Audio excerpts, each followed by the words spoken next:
gang of misfits and dope addicts are here. I watched the Saturday Night Live. Mm-hmm. I watched it yesterday.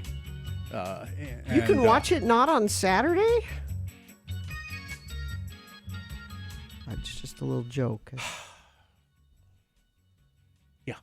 Yeah, you can. Just a little... And David Byrne, of course, was the musical guest. Mm-hmm. Now he did two songs plus a little bit of another song. Mm-hmm. That was not one of them, was it? Yes. It was the second number. It was the second number. Then the one that was on the show was not as good as that. No, that's why I played this one. Yeah, it was okay, but it was not as good as what I just heard. Here's the thing. He opened, the first number he did was Once in a Lifetime. Which was great. Famous Talking Head song. I guess he's thrown out the idea of wearing shoes. The presentation of that song on Saturday Night Live, not as good as the show, the live show, the Broadway show. Oh, I see. The one when you saw him do that number live, it was better live. Better live than it was on Saturday. And I was thinking that the way that show is put together, SNL. You need to see it live. Oh, you mean the David Byrne. The David Byrne thing. You need to see it live because in that little box that they were performing in, it just wasn't doing it justice. Mm-hmm. And they didn't bring out all the instruments and everything until the second number. Now, the second number was quite good and gives you somewhat of an idea of the thing that they're doing with this Broadway show. So, well, anyway, it was great to see him. He looks fabulous. Mm-hmm. I mean, he just looks healthy but he doesn't wear shoes anymore, I guess. Well, why should he? He's David Byrne. Why should he? But he sounds good. He looks good. Looks as though he's enjoying himself. Mm-hmm. Yeah. So I saw a little interview clip of him. Oftentimes before the show airs, they'll interview the musical act, and he talked about the first time he was on Saturday Night Live, which was back it was a Belushi era. That's how long ago it was. Mm-hmm. And he said, I was a bit of a diva back then. Really? He said, I've grown out of that. I mean, he seemed like a little embarrassed, like to apologize to everybody here at Saturday Night Live for how I behaved all those years ago. I was a dick. I'm better now, hopefully. No, I was a little bit of a diva. Hopefully. Because everybody said, what a dick. They probably did. Yeah. And if you think about talking heads back then, probably people were like, these guys are weird. What? Who booked this act? It's Talking Heads. Oh, everyone. It was either that or... No, that's what it was. It was, Talking Heads. No, I bet mainstream America was put off by Talking Heads. I bet people in the know were excited Talking Heads was Why don't on. we see if we can go back in time somehow? Well, I mean, I remember seeing Saturday Night Live, seeing Devo for the first time there. David Bowie wearing a dress on Saturday Night Live. Yep. So Garrett Morris. Just Garrett Morris. Talking Heads not that extreme, not that far out. So I don't know. I liked, I'm not really that familiar with John Mulaney. He's hilarious. But his stand-up is quite good. I mean, it's very written and smart. He's got a couple of Netflix specials that you should watch. I will. I didn't care for the sketches though so much. Yeah. They were kind of Yeah. I didn't. Yeah. You guys. I'm trying. I to wasn't think of anything. overwhelmed by nothing, anything. Nothing sort of stood out, did it? Mm-mm. No. As a matter of fact, I can remember the opening one, and I think that's sort of all I remember. I enjoyed the Sound of Music piece. Oh, that was pretty funny. I mean, it was funny. It was really well done. And the Bird at LaGuardia I thought was kind of funny, only because it's familiar. Well, anyway. Hi. How's it going? Apparently, I've ruined the show already. Already? Pretty close. With pretty just close a little joke. I was told over the weekend, as we were warned by our consultant, you guys need to do more funny stuff. You're too serious these days. Well, so I floated a little joke out there, immediately shot down by Bill Allred. Again, you keep referring to that as a joke. I don't know where you're getting that. Just floated it out there and you knocked it down. It's too late. You've already, last week, destroyed the travel industry. That's true. I mean, look around you. That one little I ruined things. Yeah. The travel industry is reeling because of that little I comment. ruined things. You are legion. Well, That's it. That's the only joke I will attempt today. Again? I said attempt. I said attempt. let's refer to it as something other than a joke. I said attempt. Anyway, check-ins, I guess. 877-602-9696. That would be a way to get the show going, and lets us know that you're already over Gina's attempt to bring some sort of levity into the show by saying, I'm done now. "Oh, you can do that." Revisiting it doesn't help. Yeah, you're right. It makes it even worse, doesn't it? 877-602-9696. That's the number to call. Check in with the Radio from Hell show. I would like to have you check in and just say, it's okay. We're going to just forget this whole thing and go on with the show. Oh, we are. Yeah. Because the show doesn't start until that happens. Yeah, that's right. So 877-602-9696 tells us you're ready for the show. We're ready to give it to you, and a random checker-inner will receive absolutely free a Radio from Hell tote bag. Oh my gosh, they're beautiful. They're big and beautiful tote bags. So call now, 877-602-9696. Manscaped. Manscaping. I used my manscaping razor today. My the lawnmower 3.0. I used it this morning. I found that you don't have to use it down there. Yeah. You can actually I used it to trim my goatee this morning. It's a good little razor. Yes, it is. It's quiet. Now, this is a wonderful, the third generation trimmer that Manscaping has come up with, and it is designed to help you gentlemen keep yourself well groomed below the belt. Yes. You don't want to have a lot of mess going on down there. So it's got this ceramic cutting edge, which is very, very nice. So it won't nick you. It won't harm the boys and the little bag they travel in. And it's not just the razor. There's products, all kinds of products. Yeah, they've got all kinds of deodorants, and they have underwear, Manscaped underwear. Look, if you want to find out about all of this and get 20% off plus free shipping, all you have to do is go to manscaped.com. That's Manscaped, manscaped.com. Use the promo code X96, get 20% off and free shipping. Manscaping. Download.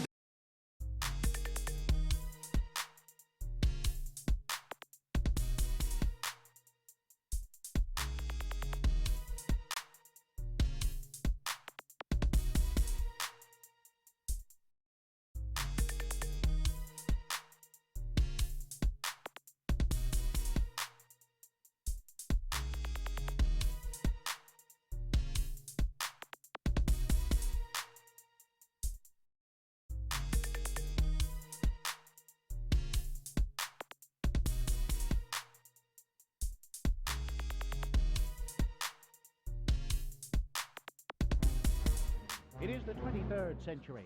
Humans have left the lowly confines of planet Earth and have sought their destiny among the stars. While many things have changed, one constant remains: the need for young men to venture forth and do the work of the Lord. This is the tale of two such men who at the age of 19 have answered the call of their general authorities and are embarking on a 2-year mission to spread the gospel throughout the galaxy. This is the story of Space Elders! In this episode, we find our elders rendezvousing with Zone Leader Hansen on some distant planet in the BFE sector. Hey, Butch, what you got there? Oh, it's a care package for my folks. You know, my mom means well, but she just doesn't understand the physics involved in sending stuff from home. Well, what you mean? Well, the cookies she sent are fine. They're hard as a rock, just the way I remember them. It's the lime jello with shredded carrots in it that causes problems. You know, even in Tupperware, this stuff goes bad after a week in hyperspace. Missionaries who have eaten this stuff have been known to develop a form of space madness. Wow. Oh, look, here comes Zone Leader Hansen right now. I have discovered the most incredible object. It allows us to view any period in the history of any planet. We can research early church history, This discovery will allow me to get reassigned back to Earth and leave you two losers far behind. Great. Glad to hear it. What's that have to do with us? Since you weren't having much luck in the field, I figured that you wouldn't mind watching my discovery while I go back to Starbase 182 and file my report. Hey, are you eating while I'm talking to you? Give me that. Sorry. Say, green jello, it's carrot shavings. I haven't had this since I left home. But sir, I think you ought to know that... Quiet, Lehigh. He's eating. Shut up, the both of you, right now. This jello tastes funny. He's gone mad. He's got space madness. We better go after him. Okay. Hey, what's that thing right there? You mean that natural arch that seems to be showing the History Channel? Yeah, that thing. What is it? I believe that who is it would be a more appropriate question. Is that you that said that, Butch? No. It must have been the natural arch over there. Okay, I'll play. Who are you, and what have you done with Zone Leader Hansen? I am the guardian of forever. Hansen has entered through me into your world's past. Entered through you? Well, I guess we can get back to tracking now, huh, Lehigh? No, we most certainly can't. Huh? We need to get Zone Leader Hansen back and cure his Jello-induced space madness. Come on now, Lehigh. He was a little weird before my mom's Jello. Are we sure he's sick? Where in our world's history is Hansen now, Guardian? He was asking questions about Mormon history, and about lime jello in particular. He entered as I was showing him the Relief Society meeting, where sisters first began to experiment with lime jello. Well, if he disturbs that meeting, the timeline of church history could be permanently changed. Let's go, Butch. Will Zone Leader Hansen change church history? Can Butch and Lehigh get him to go before he does? Will the Relief Society let Hansen anywhere near their test kitchen? Tune in next time to hear Relief Society President Mulestein say... I'm at a loss, sisters. We've tried shredded beets, cauliflower, radishes, eggplant, zucchini, and rutabaga. Nothing seems to go with this new lime jello stuff. Excuse me, sister. I think we can help. I don't think we should go against the Prime Directive, Bush. How did you get in here? One wrong move and you'll see the business end of my skillet. Just like the last kid who wandered in here and tried to tell us how to conduct our business. Other kid? Oh, hey, it's Zone Leader Hansen. She's knocked him out cold. Nice going, ma'am. Wish I'd have been here to see it. Tell you what, we'll get him out of your way and you can go back to doing what you were doing.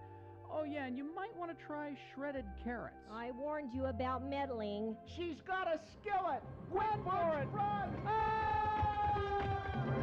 On the next liposuctioning episode of Space Elders.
All right, let's do it. He's been he's getting some fallout from that first joke. Is he? Yeah, getting some fallout for that.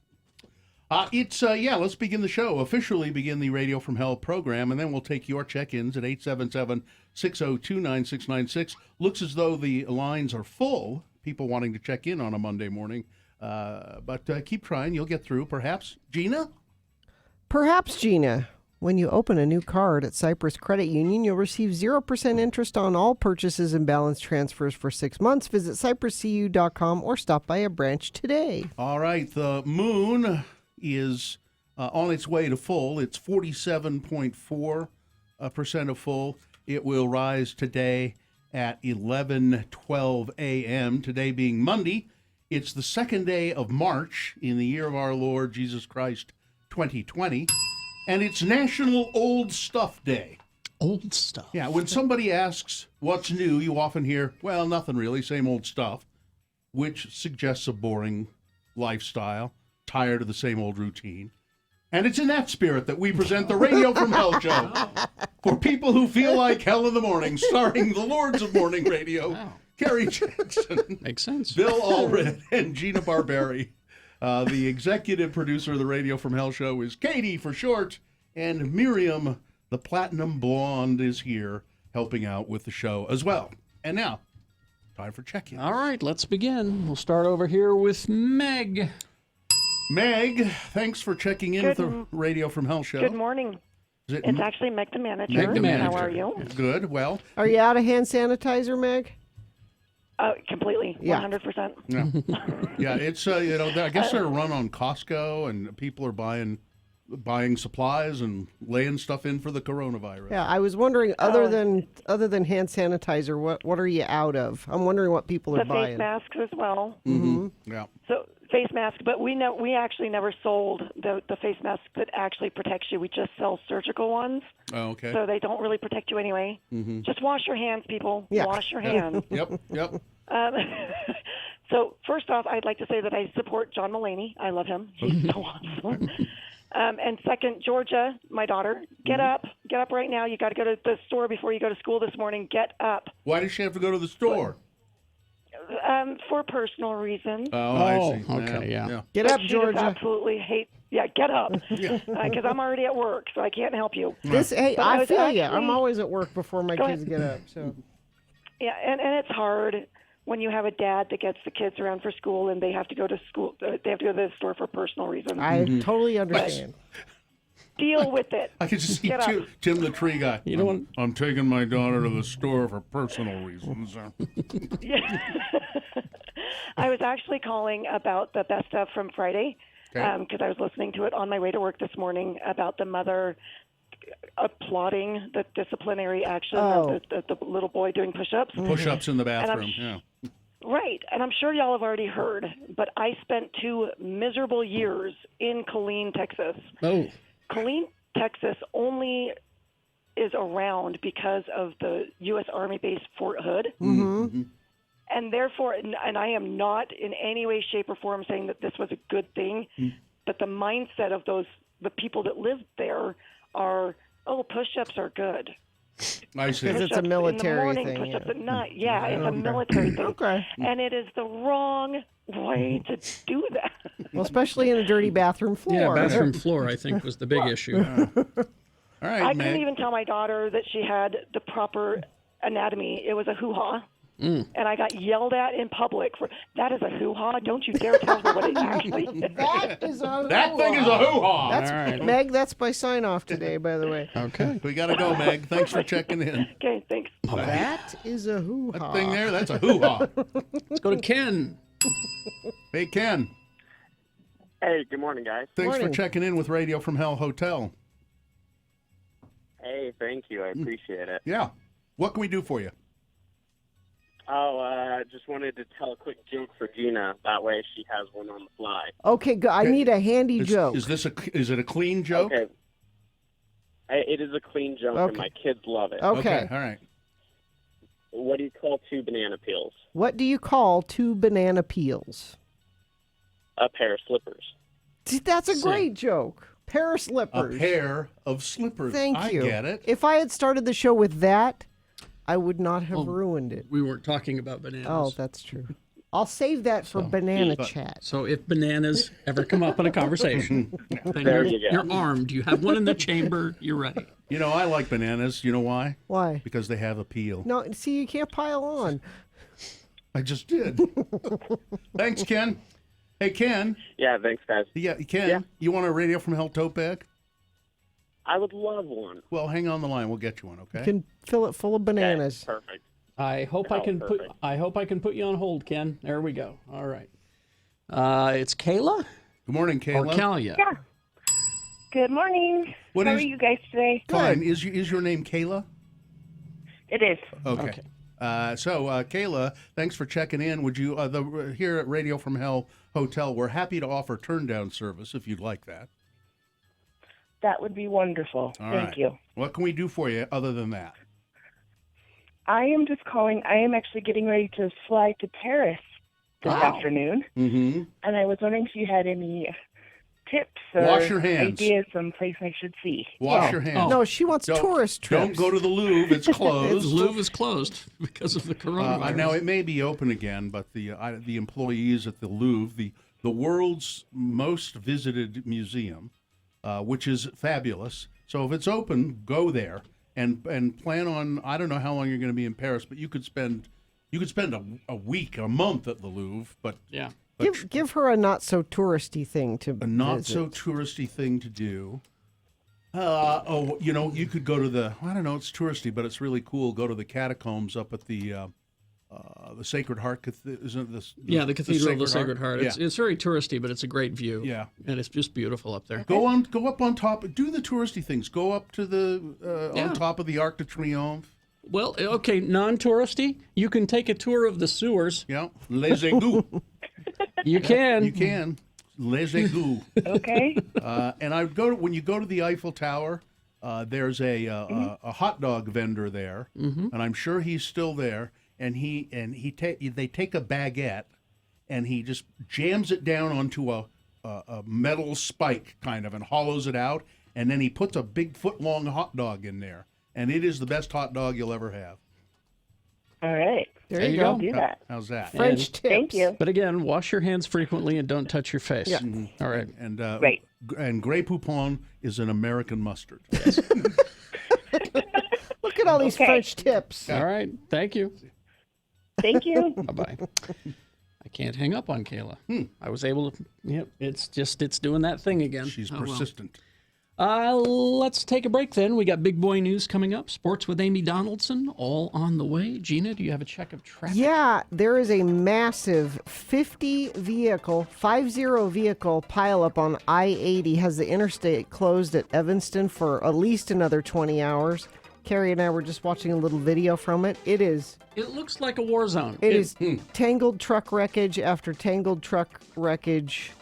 I assume that's related to ice on the roads, but I haven't seen any story about exactly what happened. But you are not going anywhere I-80 toward Evanston, so avoid that. You're going other places, because I don't have any other accidents to tell you about. I think that should be the big one today and no more. So, but if you see anything, you can always text it to us, 33986. All right, thank you. Let's see, we got Super Tuesday approaching, and we had the South Carolina, that all went down, but we can vote here in Utah for the primary. You can vote. You can still vote today if you have a mail-in ballot. If you get it postmarked before midnight, you can still send it in that way. But if you don't get it postmarked by midnight, and if there's any question at all, you can take that ballot you got in the mail, and there are drop-off places that you can deposit the ballot in a box. And there are even places that you can go vote tomorrow if you want to vote in person. If you miss that thrill of going to a polling place and pulling a lever and I like it. Doing all of that, you can vote. Now, how do you do it? The best place to find out about all of that for the Super Tuesday primary, which is tomorrow, is vote.utah.gov. Remember, William Weld is running against President Trump in the Republican primary, and there are still plenty of Democrats to vote for as well. So it's vote.utah.gov.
kiddies. It's me, your old friend, the bookkeeper. I'm here to help you with your taxes. Today, we're going to hear a tale from the old ledger which should simplify on how to fill out those pesky forms. Pay close attention now, so you won't have to pay even more later. You can come on in now, Mr. Irvine. Thank you. You can call me Lemar. Lemar. Okay. My secretary said you had some questions concerning your tax forms? Well, yeah. There ain't enough places on this here 1040A. I was wondering if there was a special form or maybe a separate schedule I should fill out. Enough places for what? My wives. Oh, you should only list your current wife on your tax forms. Your ex-wife will have to file separately. Ex-wife? I ain't never been divorced. You have more than one wife. That's what I'm trying to tell you. There ain't no place on this here farm to list all my wives. Not to mention the fact they don't leave you enough places to list your children either. How many wives do you have? 6. But the 2 youngest haven't turned 18 yet, so I figure I'll list them as dependents. Oh my. You're going to just have to list your first wife on your 1040, and then we'll file separate forms with the other ones, listing them as single head of household. Well, now wait one darn minute there, Sonny. No woman of mine is going to claim to be the head of my household. I won't stand for it. Now, it's only a classification. They won't really be heads of households. I mean, think of it. 5 women with no income and children to claim. You should get quite the refund, Lemar. Lemar. That would be dishonest. I'm a God-fearing man. I couldn't cheat the government like that. You do know that polygamy is against the law, don't you? Yeah. Big refund, you say? Very big. Where do I sign? You see, kiddies, everyone can get a refund just so you know which deductions to take. And if you're willing to sit through a very long audit. As for Lemar, prison might be a vacation when you compare it to having 6 wives reminding you to wipe your feet and take out the trash. Well, this is your old friend, the bookkeeper, reminding you that on midnight on April 15th, that is the cutoff.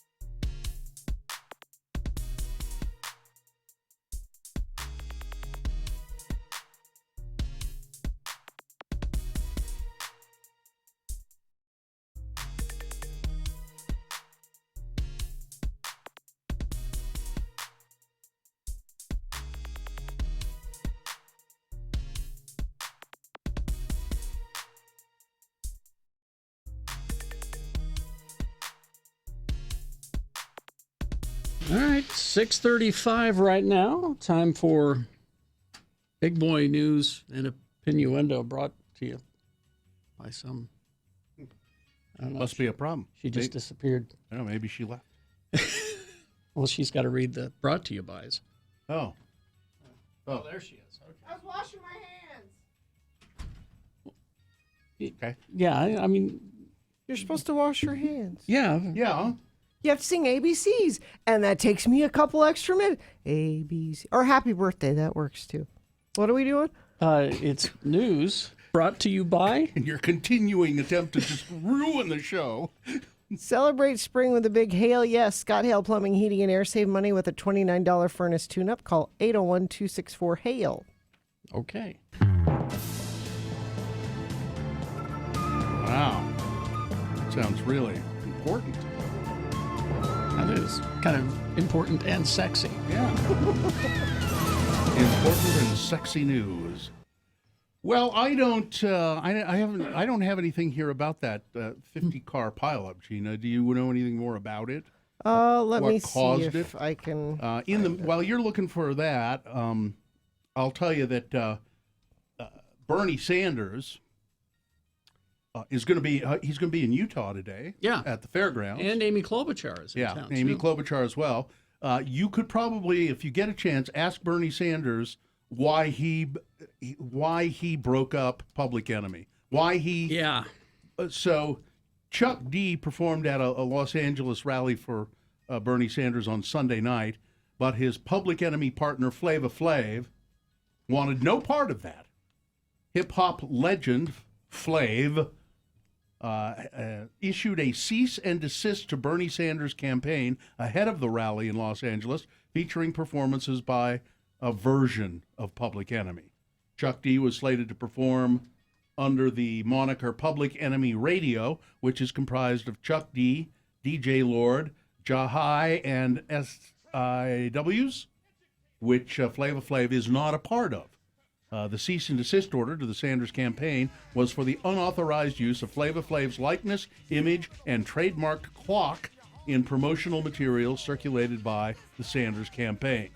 Flav was then fired from Public Enemy. So even though he was not a part of this particular configuration, he's still I guess he's still considered Public Enemy. Mm-hmm. But Chuck D and the rest of them said, "You're out, man. You're just out. You're fired." Interesting. Public Enemy and Public Enemy Radio will be moving forward without Flava Flav, the group said. Doesn't say who Flav is supporting. Well, he was on Celebrity Apprentice. That's right. Oh, really? I don't know. Really? I'm not saying that just because you were on Celebrity Apprentice, you're a Trump supporter, because Penn Jillette is not. Mm-hmm. But doesn't say. It does not say. Does not say. All right. Pete Buttigieg has dropped out of the race for presidential nomination. He small-town Midwestern mayor to a barrier-breaking, top-tier candidate for the Democratic presidential nomination. Pretty remarkable. He's ending his campaign. 3 people with knowledge of Buttigieg's decision told the Associated Press he began informing campaign staff on Sunday. They weren't authorized to speak publicly and requested anonymity, but he has now come out and said, yes, it's true. I'm leaving the race. Buttigieg was the first openly gay candidate to seriously contend for the presidency. He tried to make the case that his party thrived when it embraced candidates who offered generational change, and that he's certainly very young. Mm-hmm. Would he have been the youngest president ever? Oh, I think, yeah. I liked Mayor Pete, but I wonder if he's had some discussions about potential. He'll be back. Possibly. Cabinet position of some sort with somebody. We've not heard the last of him. He is 38 years old, an Afghanistan war veteran, and openly gay. He ended up being more successful at winning older voters, while Bernie Sanders captured the energy of the younger voters, which is interesting. Younger voters seem to go for Sanders. Older voters, well, I like that Mayor Pete. He seems to be a nice young man. Is that why I like him? Because I'm an older voter? Yeah, he seems to be a nice young man, doesn't he, Gina? Well, I think I'm voting for Mayor Pete. He's nice. He's clean cut. Of course, on Saturday... I'd love to meet your wife, Mayor Pete. Then it goes down. Well, it's okay. I have a grandnephew who's also one of you. I have a grandnephew who's one of you. So Joe Biden destroyed the field in South Carolina. He won by some 30 or more points in the South Carolina 23 primary skidoo. On Saturday. Who came in second? Sanders? I think it was Bernie Sanders came in second, but a distant second. So Joe Biden's campaign, for better or worse, is going. It's going strong now because of that. And the delegate count, Bernie Sanders still has the most delegates, but with that win in South Carolina, Joe Biden is right there. Like 2 or 3 or 4 delegates behind. Is that close? I know it's very close. So depending on, with California and all, Super Tuesday and all those coming up, it's still a close race. There's. Let's see. The Utah Republican Party has opted to not censure Mitt Romney. Instead of censuring Senator Romney for his vote to impeach President Trump, the Utah Republican State Central Committee decided Saturday simply to praise the president's acquittal, but still threw a few slaps at Romney in the resolution it adopted. The 136 party leaders present from around the state of Utah as part of a 5-hour meeting at the Salt Lake Board of Realtors building, debated proposals as extreme as calling for Romney's resignation to as lenient as not even mentioning Romney as it expressed support for Trump. The middle ground it actually took was passing a watered-down version of a resolution that now says, with zero evidence of a federal crime committed that rises to the level of removal of office, the U.S. Senate voted to fully acquit President Trump. Senator Mike Lee voted to acquit, while Senator Mitt Romney voted to remove President Trump. The resolution expressed support for Trump's acquittal and thanked, by name, Lee and other GOP representatives, Stewart, Bishop, and John Curtis. We strongly disagree with the vote cast by Senator Romney. Meanwhile, he was at some event this weekend in Colorado. Got a standing ovation. People who were very happy with. I'm very happy with it. Mike Pence. I'm not very happy with him. Said the Trump administration will defer to local officials on their decisions about the coronavirus. I think the president would respect any decisions that are made at the state and local level, he said in an interview airing on NBC's Meet the Press.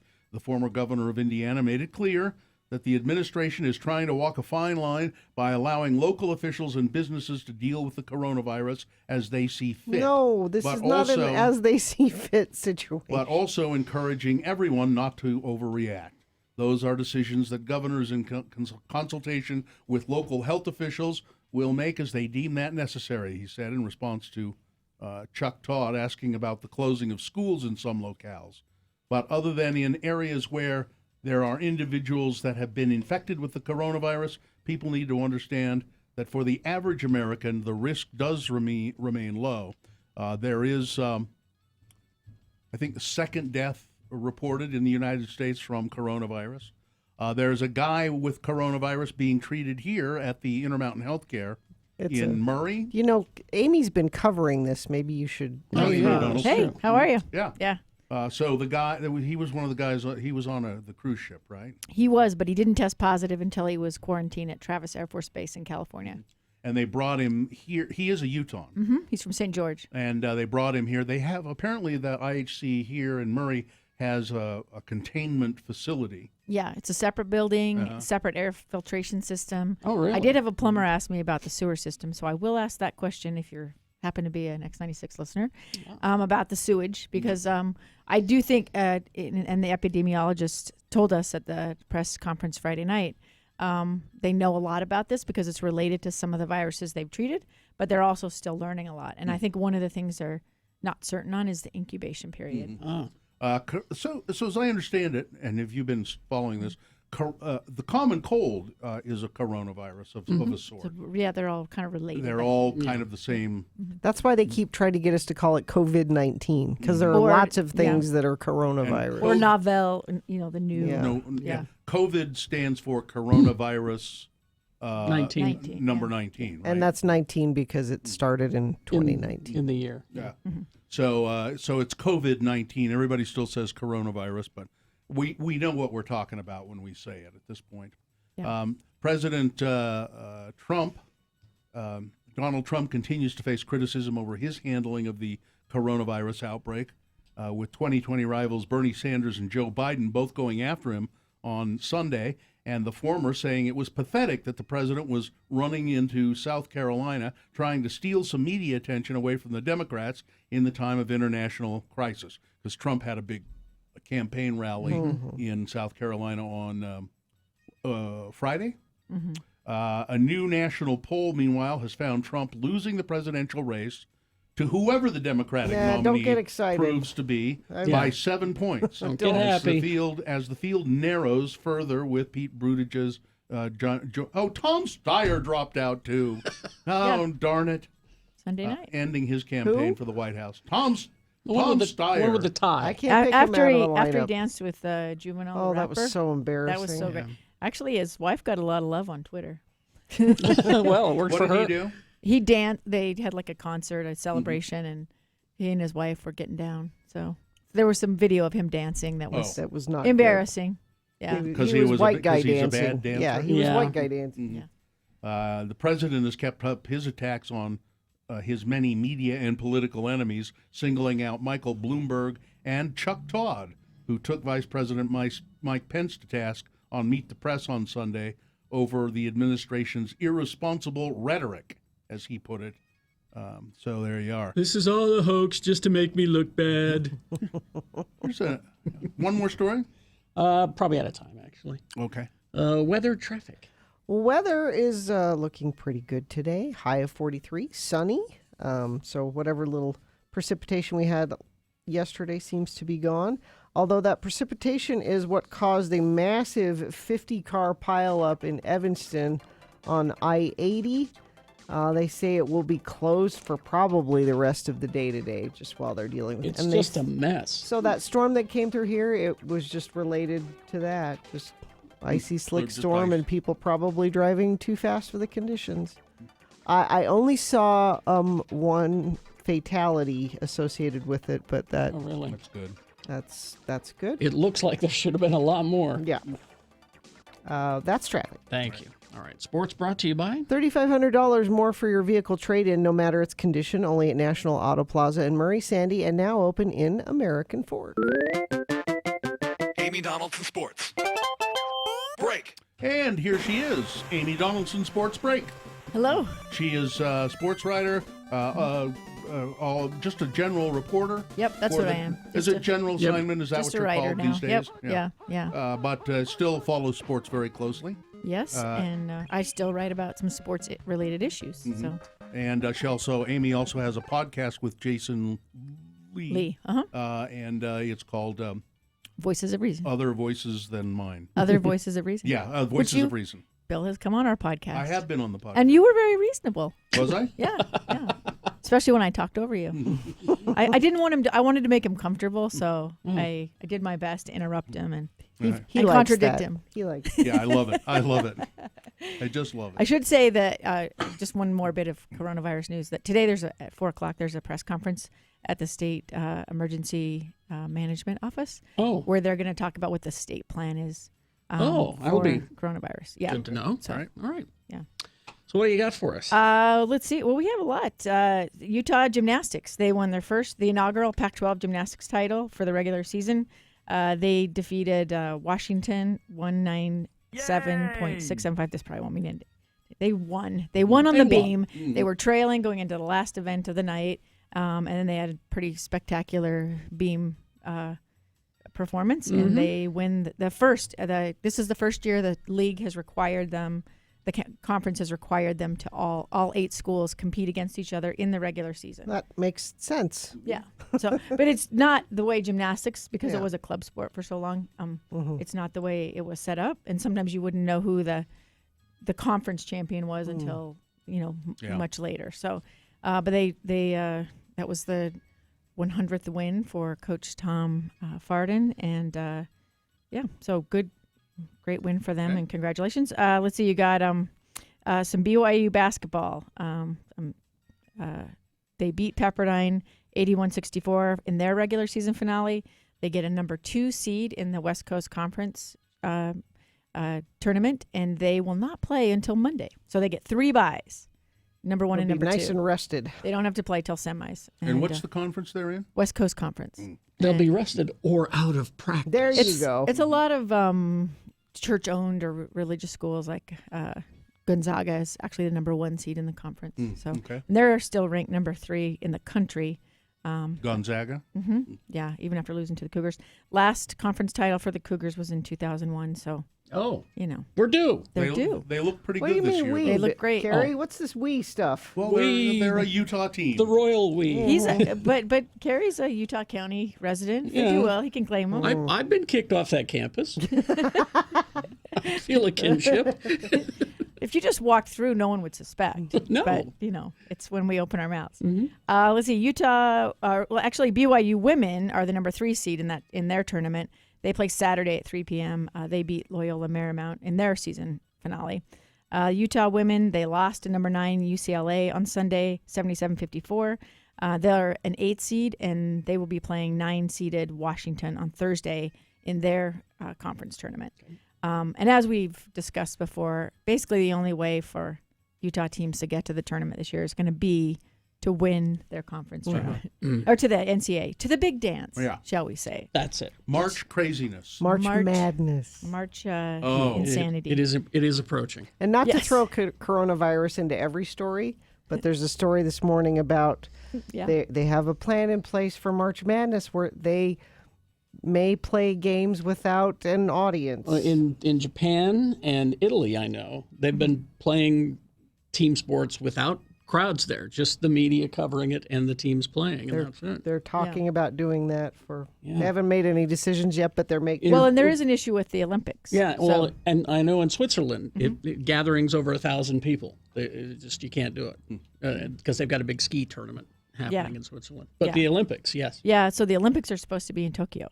Right. So where there's a travel restriction. Yeah, now. and so and where the virus is absolutely not under control at this point. So I think I don't know. I mean, I've never thought they would cancel the games, but they may decide to move the games. I know London has been looked at as an alternative, and I think London has said we would step in if it means having the games. They've got the only time the games have been canceled is during times of war. So, we've boycotted the games in 1980, but they've not been canceled unless the world was at war. So, I don't think they'll cancel them. I think they may move. Maybe they'll move some events. Just could be a unique situation. When are they supposed to be? June, July? I believe they were at the beginning of August. Beginning of August? Yeah. Well, maybe because the prediction is that it's going to go down during the summer, but then make a comeback because it is an upper respiratory. July 24th. Yeah, start. So maybe it'll be okay by then, but then it's going to come raging back in the fall. The COVID. Well, they just expect it to act like a flu virus, so we'll see what happens. But it will be interesting to see. You guys can't even do. It'll be COVID season. I mean, remember before the 2016 games, everyone was so scared of Zika, and I never saw a mosquito. Ed is wondering if the court system's closed because of. No, I don't think so. Sorry, they don't tell it. They don't care about the court system. People in the court system. They're just a bunch of lawyers. They don't. Well, and the people on trial, they don't care. So, but let's see. A bunch of Utahns at the NFL Combine of note. Javelin Guidry, cornerback for Utah. He ran the second fastest time in Combine history, 40-yard dash, 4.29 seconds. His name is really Javelin, isn't it? Yes, it is. Yeah, and he's a great kid. And interestingly, Utah does not have a men's track team, so he competed as an independent, and he won a title in 2019. He also won 2 state titles in 2 different states because his family moved.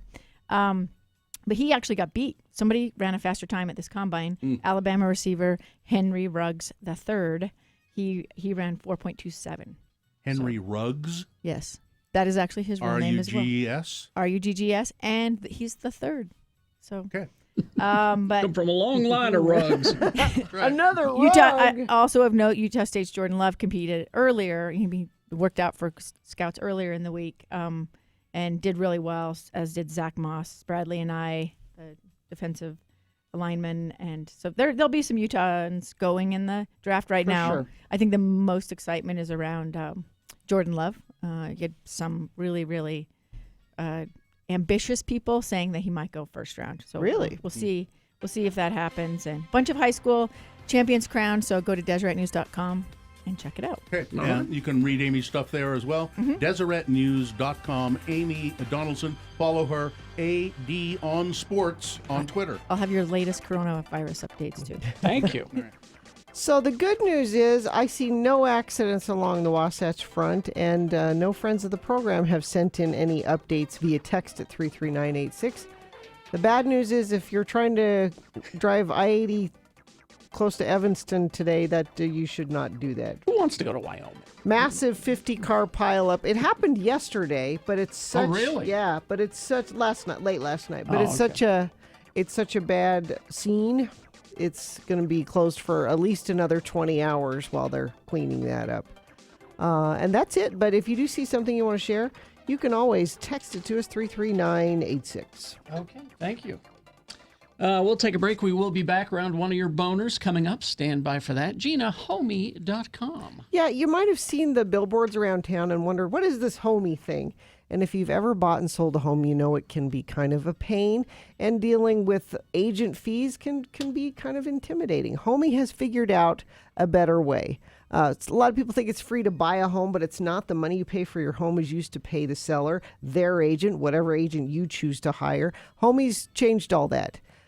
Customers rave about Homey's service, but they also do something most agents can't or won't do. They give you $5,000 back to help with closing costs and fees, and they help you get your home ready to sell. They've got designers to come in and show you how to position your furniture just so. They take great pictures, and there's an app. It's just a better way to buy and sell homes. And they've got tips for you, like you can check for drafts in the winter that could cost you serious damage in heating bills. Bring in a little thread and run it slowly along the edges of windows and exterior doors. If the thread is fluttering, there's a draft. Little tips like that they have at Homey. So to learn more, you can text Gina, Gina, to 8858 for more information about Homey. Technology.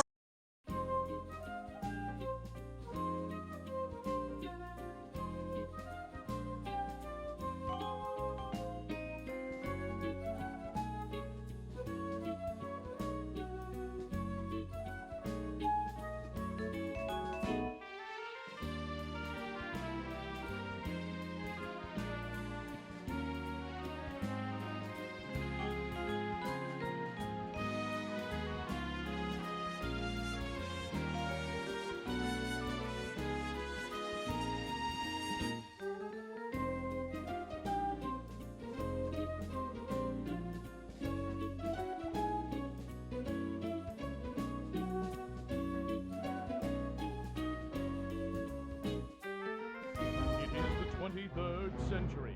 Humans have left the lowly confines of planet Earth and have sought their destiny among the stars. While many things have changed, one constant remains: the need for young men to venture forth and do the work of the Lord. This is the tale of two such men who at the age of 19 have answered the call of their bishop and are embarking on a 2-year mission to spread the gospel throughout the galaxy. This is the story of Space Elders. We begin our drama at the Space Bus Depot in Provo as our fine young missionaries-to-be, Lehigh Christiansen and LaRon Butch Jinson, arrive in Happy Valley and await transportation to the MTC. Hi, I'm Lehigh Christiansen. Isn't this exciting? Oh, is this your first time in a space bus depot? No, I mean getting your mission call. Well, it was either this or a stint in the Space Marines. This way I'm out in 2 years and my parents are still happy. I've been waiting for this day since I was 8. I've been putting galactic credits into my missionary fund for the past 11 years. Oh. I can't wait to get into the field and start finding people to convert. Wow, you sure are in the right place. Well, my folks promised me a new land speeder if I found some way to avoid getting sent home early. Oh, looky, there's a droid over there holding a sign with my name on it. Must be our escort to the MTC. I am Decon 1. If you will follow me, I will show you to the MTC and get you settled into your quarters there. Sure. Yeah, whatever. Later, we find our strapping young lads in the midst of their indoctrination. Butch has just been told that he will have Lehigh as his companion for the next 2 years. Hey, wait a minute. 2 years with this guy? You don't seem overly enthusiastic about the prospect of spending 2 years with me. I'm not. Well, I think it's a keen idea. If you two are through, I would like to commence with your indoctrination. Here at the MTC, you will be given memory-enhancing implants. At the same time, a universal translating device will be placed inside your skull.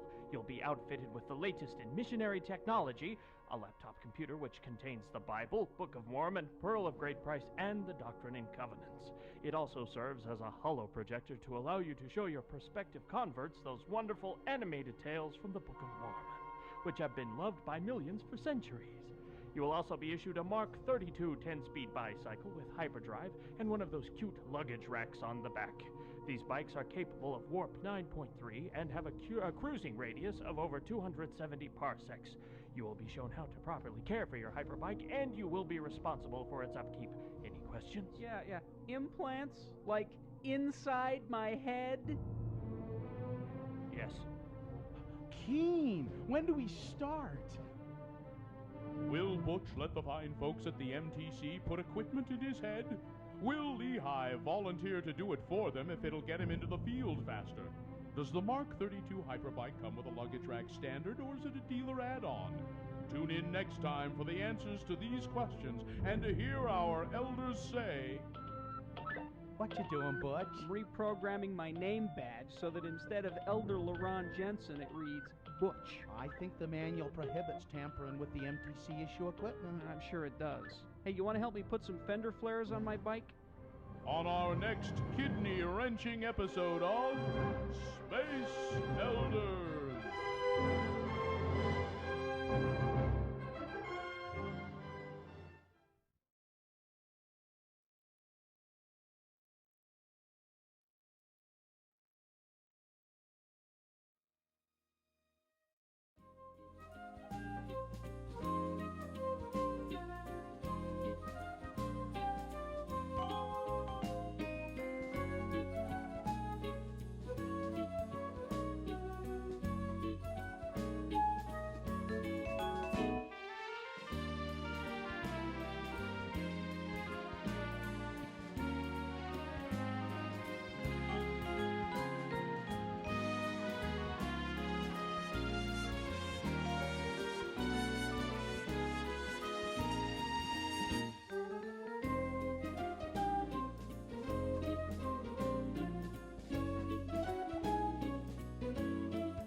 My friend group is all slowly turning 50. Your friend group. Friend group. Just folks we hang out with. Oh, okay. All right. Are all one by one turning 50. It happens.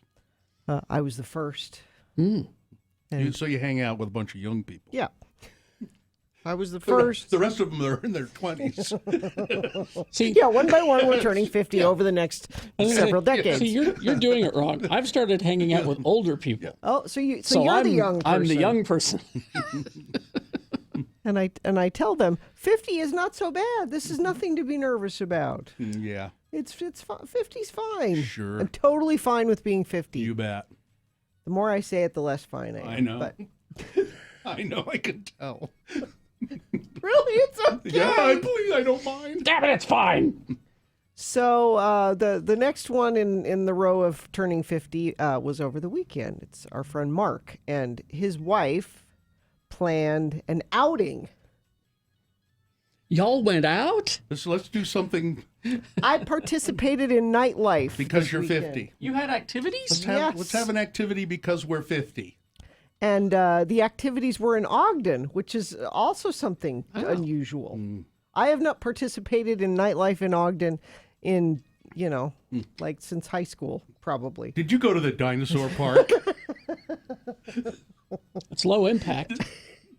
So first we went out for sushi. Now we were Ogden sushi? We were going to go to this new place in Ogden for sushi.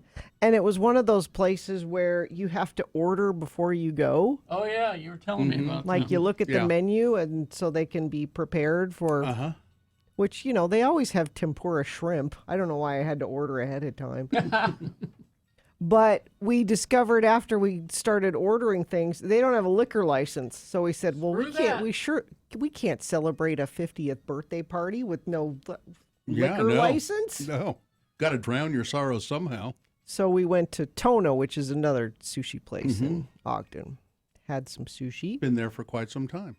And then we said, now we have a reservation to go axe throwing at 8 o'clock, but we need to go get a drink first. So then we went to a bar. Yeah, you don't want to. You don't want to be throwing axes unless you're kind of lit. No. So we went to Alleged, which is a cool bar in Ogden. Is that on 25th Street? Mm-hmm. Okay.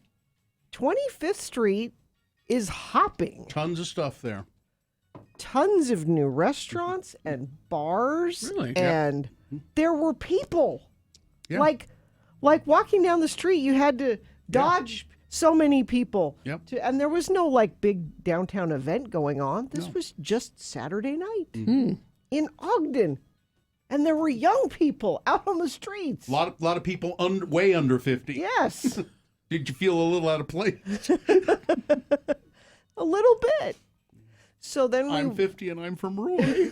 So then we walked over to the social axe throwing, which we have one in Salt Lake down too. here. Yeah, I think it's the same people. I think it's the same people that own it. Bill and I went there. Now you guys went and did it. I think I was sick or something when you went to do it. Or your kid had a thing. More than likely, your kid had the tyranny of soccer. I discovered something over this weekend. What's that? I'm really good at axe throwing. You know how to throw an axe. You can wield an axe. I've never done it before in my life. But I'm there's just something really about it. good at it. You just understand the heft and the Do you have to say heft? There's a picture of Joe doing it at x96.com/live. He's better at it than me. So that when you have a party at Social Axe Throwing, you play several different games, but then at the end it's a tournament. Okay. And with like brackets and everything. It's very serious. And he won the tournament. But I want to go axe throwing with you guys because there's not very many things I'm good at, so I want to show you guys that I'm good at something. Well, we'll take your word for it. You don't want to see me in action? No, I don't. What? I don't know if I could take it. I'm just curious as to if this is going to be your new weapon of choice. I had that thought. For self-protection. Yes. Are you going to join a league? An axe throwing league? I'm not really a league. There are person. such things, you know. Yeah. But it was at 50, you don't often discover a new thing, a new skill that I've gone a whole 50 years without knowing that this is something I can do. You're right, Gina. By 50, usually everything just sort of shuts down, and you don't learn anything ever again. Would you go as far as to like join a league or something? No. Well, maybe your book club. Social book. Bring the women from the book club and put the books you don't like up on the. Yeah, there you go. Yeah, there was some talk of putting, pictures of politicians that you don't care for on the wall and throwing axes. Were there was the place? Is it on 25th Street? No, it's on Lincoln and 20. So was the axe throwing place hopping as well? Yeah. They had free video. This sounds like an ad for them. They don't advertise with us. They had free video games. We played Asteroids and Donkey Kong. It was with fun. axes. Yeah, with axes. Yeah. Well, you stand at the machine and you have to hold a hatchet, and it's really not. It's they call it axe throwing. It's really, as I recall, it's not really an axe. It's a hatchet. It's a hatchet. Yeah. But sounds better to say axe, I guess. But then they'll bring out the full size axe eventually. Yes, there are people. Yeah, there are. Did they do that? Have the full size? Yeah, and then the guy says, "Okay, now I'm going to show you some tricks that you're not allowed to do, but I'll show you." Throwing it different ways. Here, you stand up against there with a cigarette in your mouth. Yeah. I'm going to cut that right off. It was fun, but I'm so lame though. What? So we had beverages at the sushi place, and then we had beverages at Alleged. And then by the time we got to Social Axe Throw, so they have beer and stuff there. But I was kind of done with alcohol. So I said, can I get a bottle of water? And they said, well, we don't have a bottle of water. We have this canned water. Yeah. Oh, I've seen that. But it now I'm not going to think of the name of it. But at a glance, it looks like a beer. Kind of, yeah. Like it's got some cool design on it. And it's got a tough name. Yeah, it's got a tough name. And it's just water. Yeah. I know the one you're talking about. Yeah. Quenched. No, it's something. It's got like death or something in the okay. So I didn't feel embarrassed standing there with my can so you of don't water. feel stupid. Yeah. What's that? It's water. It's the beverage I am choosing to drink while I'm axe throwing. It's death water. Now I'm going to have to look up what that was called. Canned water. I've seen it. So this is something something you can do apparently when you're slightly drunk. No, not necessarily. Do you think it's not, Bill. I experienced nightlife. This is nightlife. It was. Yeah. People were enjoying themselves. You don't have to be liquid death. That's Liquid what it's death. called. That's what it's called. Yeah. Liquid death. I'm not sure why they would call water. I don't know. Liquid death. Because you're more likely to buy water with a funny name. I guess, I don't know. But death? I don't know. So I was proud of myself on a couple of levels. I went out and did things. Mm-hmm. Good for you. And I was good at things I did not know I was good at. How many people are in this group that you can muster up for an evening? There were 6 of us. Oh. So, yeah. So there. I stayed home and finished my Star Wars video game. Oh, good. And that's a thing, nice too. Yeah, I had to fight Darth Vader. All right. Thank you for saving us while we were... Okay. I look forward to seeing you in the zombie apocalypse with, the holsters. Yeah, I want them. One on each side. Holsters with axes. I'll put it right in the middle of your forehead. A can of liquid death in one hand and an axe in the other. There you go. She's the avenging angel. Okay, let me refresh this because so far we've had a great morning on the Wasatch Front without anything to tell you about. Oh, I do have one crash to tell you about. Northbound 5600 West, 21st South in West Valley. The right lane is closed there.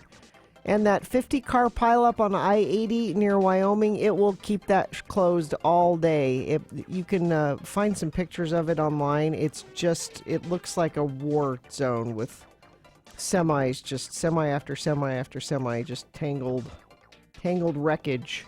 Actually, I'll post this picture if you want to see it, but you're not getting anywhere near Evanston today. Don't go out to eat. Go out to Chili's for a limited time. 3 for $10 now includes chicken or shrimp fajitas, a starter, fajita, and a Coke for $10. Together, we Chili's. Boners round 1 coming up. Here are the candidates for your consideration. Boner candidate number 1, your family is a disgusting mess. Boner candidate number 2, lick the shrine. And number 3, there is no way, you are a creep. Round 1 of your boners, big boy news, all coming up. Stand by.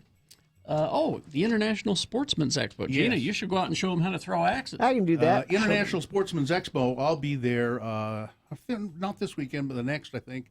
Prepare for your next outdoor adventure at the International Sportsman's Expo, presented by Fox 13. It's March 19th through the 22nd at the Mountain America Expo Center in Sandy.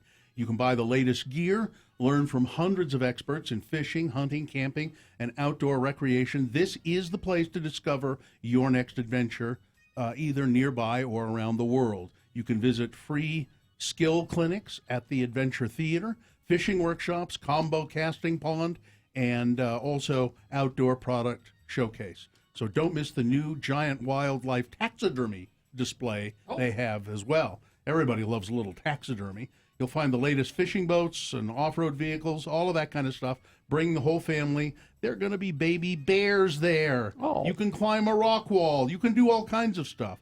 That's the International Sportsman's Expo. It's March 19th through the 22nd, and you can get tickets by going to sportsexpos.com. Down.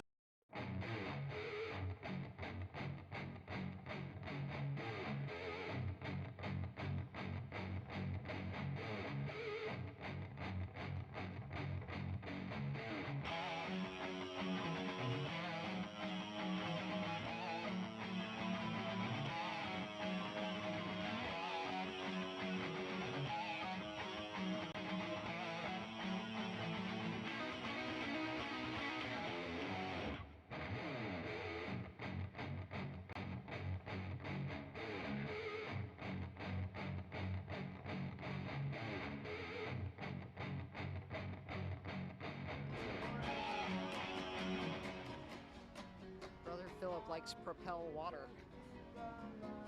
It's Jesus' preferred water. on the right hand of God. America, on the right hand of God. Excuse us. Are you Brother Philip? Yeah. Hi, can we talk to you for a second? Sure. Yeah, we do a radio show in Salt Lake City. Oh, wow. And we're just talking to your disciples over there. Is that what we should call them? Your disciples? No. Your brothers? That's Jesus' disciples, really. Oh, your associates. And we were going to chat with them for a second, and they said, well, you should go talk to Brother Philip. He's the man. Doing the preacher. The preacher. Now, so you do this every day here in Maui? Yeah, I try to fulfill this. And you have signs over there that say, sign of the times. What does that mean, Brother Philip? It's right. I have to share it. Pardon me? St. Matthew. All right, now Brother Philip's going to get out Pulling out the Bible. It's a well-worn Bible. Looks like he's had it for a while. How long have you had that Bible, Brother Philip? I'm not sure, really. And it's Matthew we're looking at. Yeah. Are you from Maui? Yes. Yep. I'm from heaven, too. From heaven? Yes, Well, thank you. I guess we're all from heaven. Praise the Lord. The Holy Bible, heaven. Uh-huh. And in the morning, it shall be foul weather today. For the sky is red and lowering. O ye hypocrites, ye can discern the face of the sky, but can ye not discern the signs of the times? High of 73. I cannot discern the signs of the times. Although Can it was you? a great album by Prince, That's I know the that. reason why we look in the Bible, because of things that God has spoken is coming to pass today. Now, Brother Philip, we have a woman here. She is the reason we came to Maui is to do it. We do a radio show together, and but she's actually come here to get married. Right on. She'll be married on Monday. Monday. And do you have any advice? God wills. Pardon? If God wills. If God wills. That means I might not get married if God doesn't will I've it. maintained that all along, but if God wills, you will get married on Monday. But do you have any advice for somebody getting married? Well, Back to the book. like back in the book again. Yep. 19, eh? Was it All the 19? answers. Mm-hmm. Yeah? Look at that. He knows right where to go in this book. Yeah. It's like he's read it before. Not so. Right. And said, for this cause shall a man leave father and mother, and shall cleave to his wife, and the twain shall be one flesh. Okay. You're still looking for somebody to perform the ceremony, aren't you? do you do weddings, Brother Philip? No, I have a friend who does that. All right. Hey, thank you so much for talking with us. I love it. Thank you so much for. Yep. And thank you. God bless you. Thank you. Thank you very much. Brother Philip, ladies and gentlemen, spreading the word on the streets of Maui on front.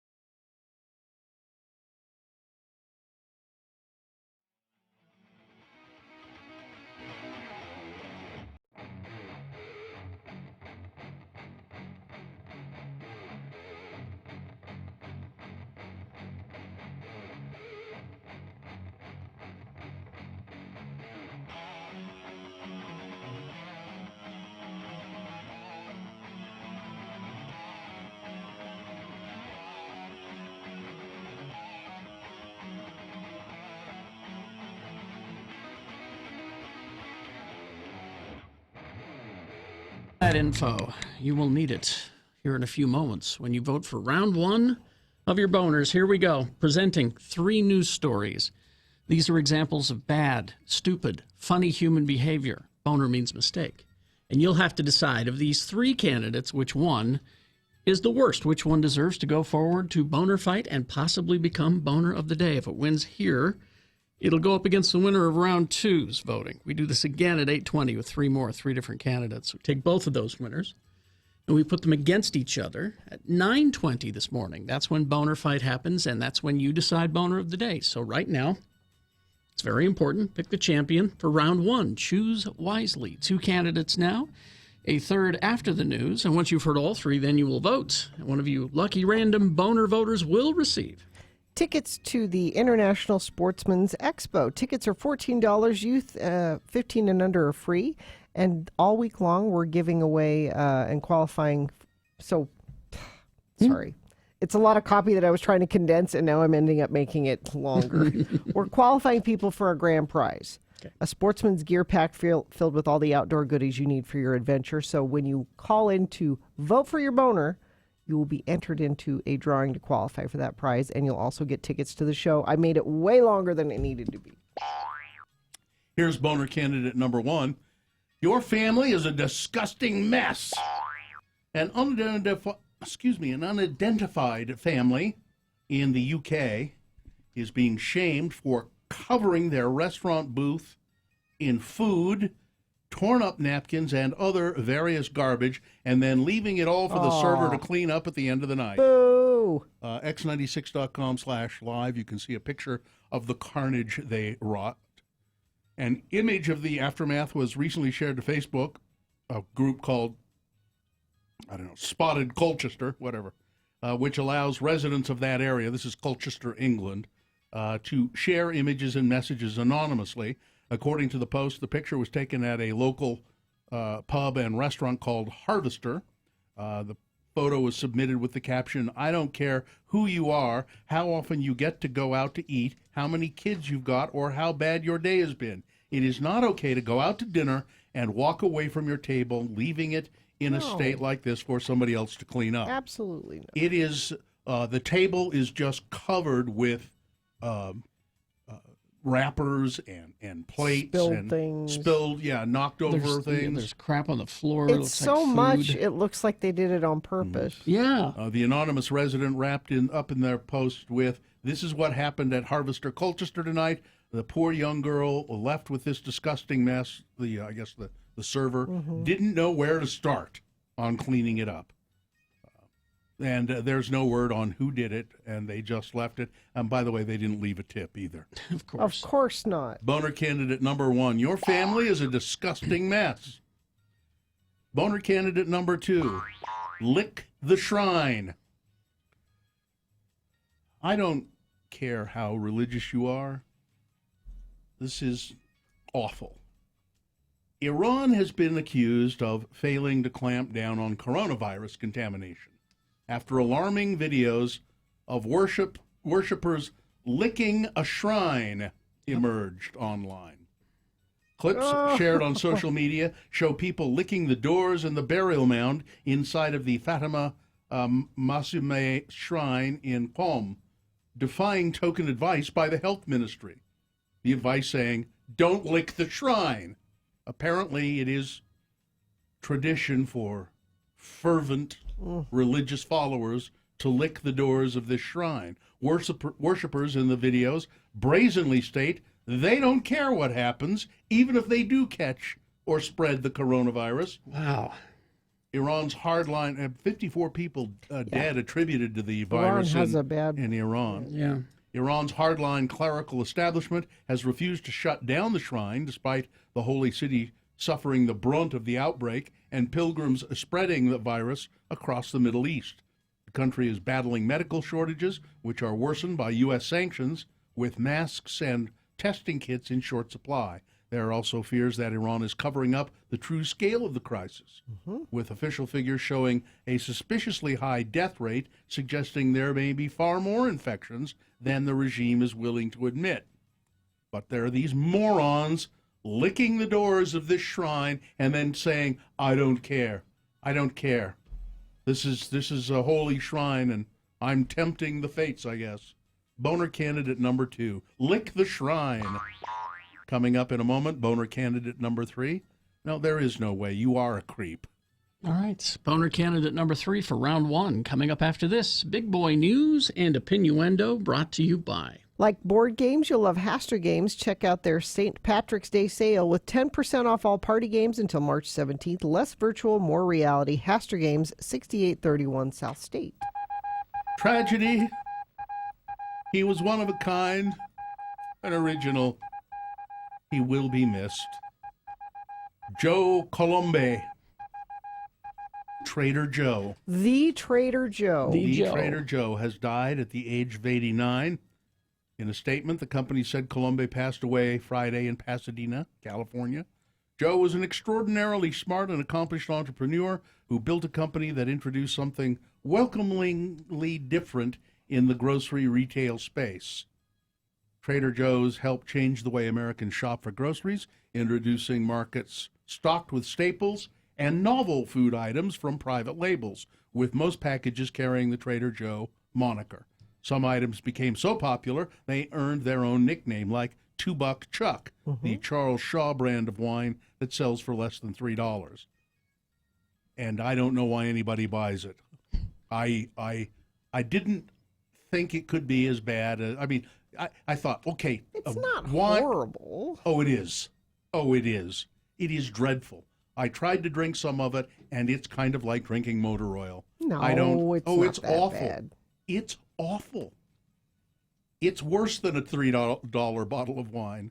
Trader Joe's helped change the way Americans shop. The first Trader Joe's opened in Pasadena in 1967. That store, like the hundreds that would come after it, had a nautical theme and was run by people described as traders on the high seas. Today, the staff, of course, wear Hawaiian shirts, and they're known as traders on the culinary seas. And I've never been able to figure out quite why or when they ring that damn bell.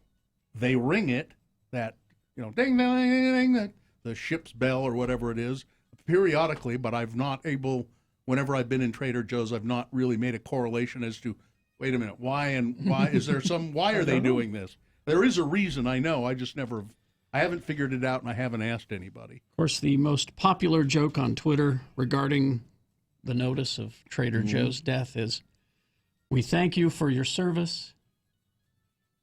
We hope that the parking situation at your funeral is terrible." The bells are for the employees.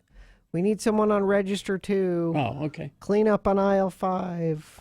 When they need help in the front. Yeah. Okay. When's the next time I'm going to get to Trader Joe's? Parking lot's a nightmare. Really is. I remember the first time I went to one in California, it was like, what? This is horrible. And it's pretty bad here. The one here in downtown Salt Lake, it's pretty awful. And don't you dare try to drive down that back alley by Modern Display. There's 15 signs saying this is not the way. It's a perfect way to get to Trader Joe's. Yeah, what? And it's right fine. there. How dare they? What gives them the right to? I don't know. They get very angry. They don't. It's that driveway between Modern Display and I think it's the gas station. Yeah. That driveway, that Modern Display owns that driveway. So.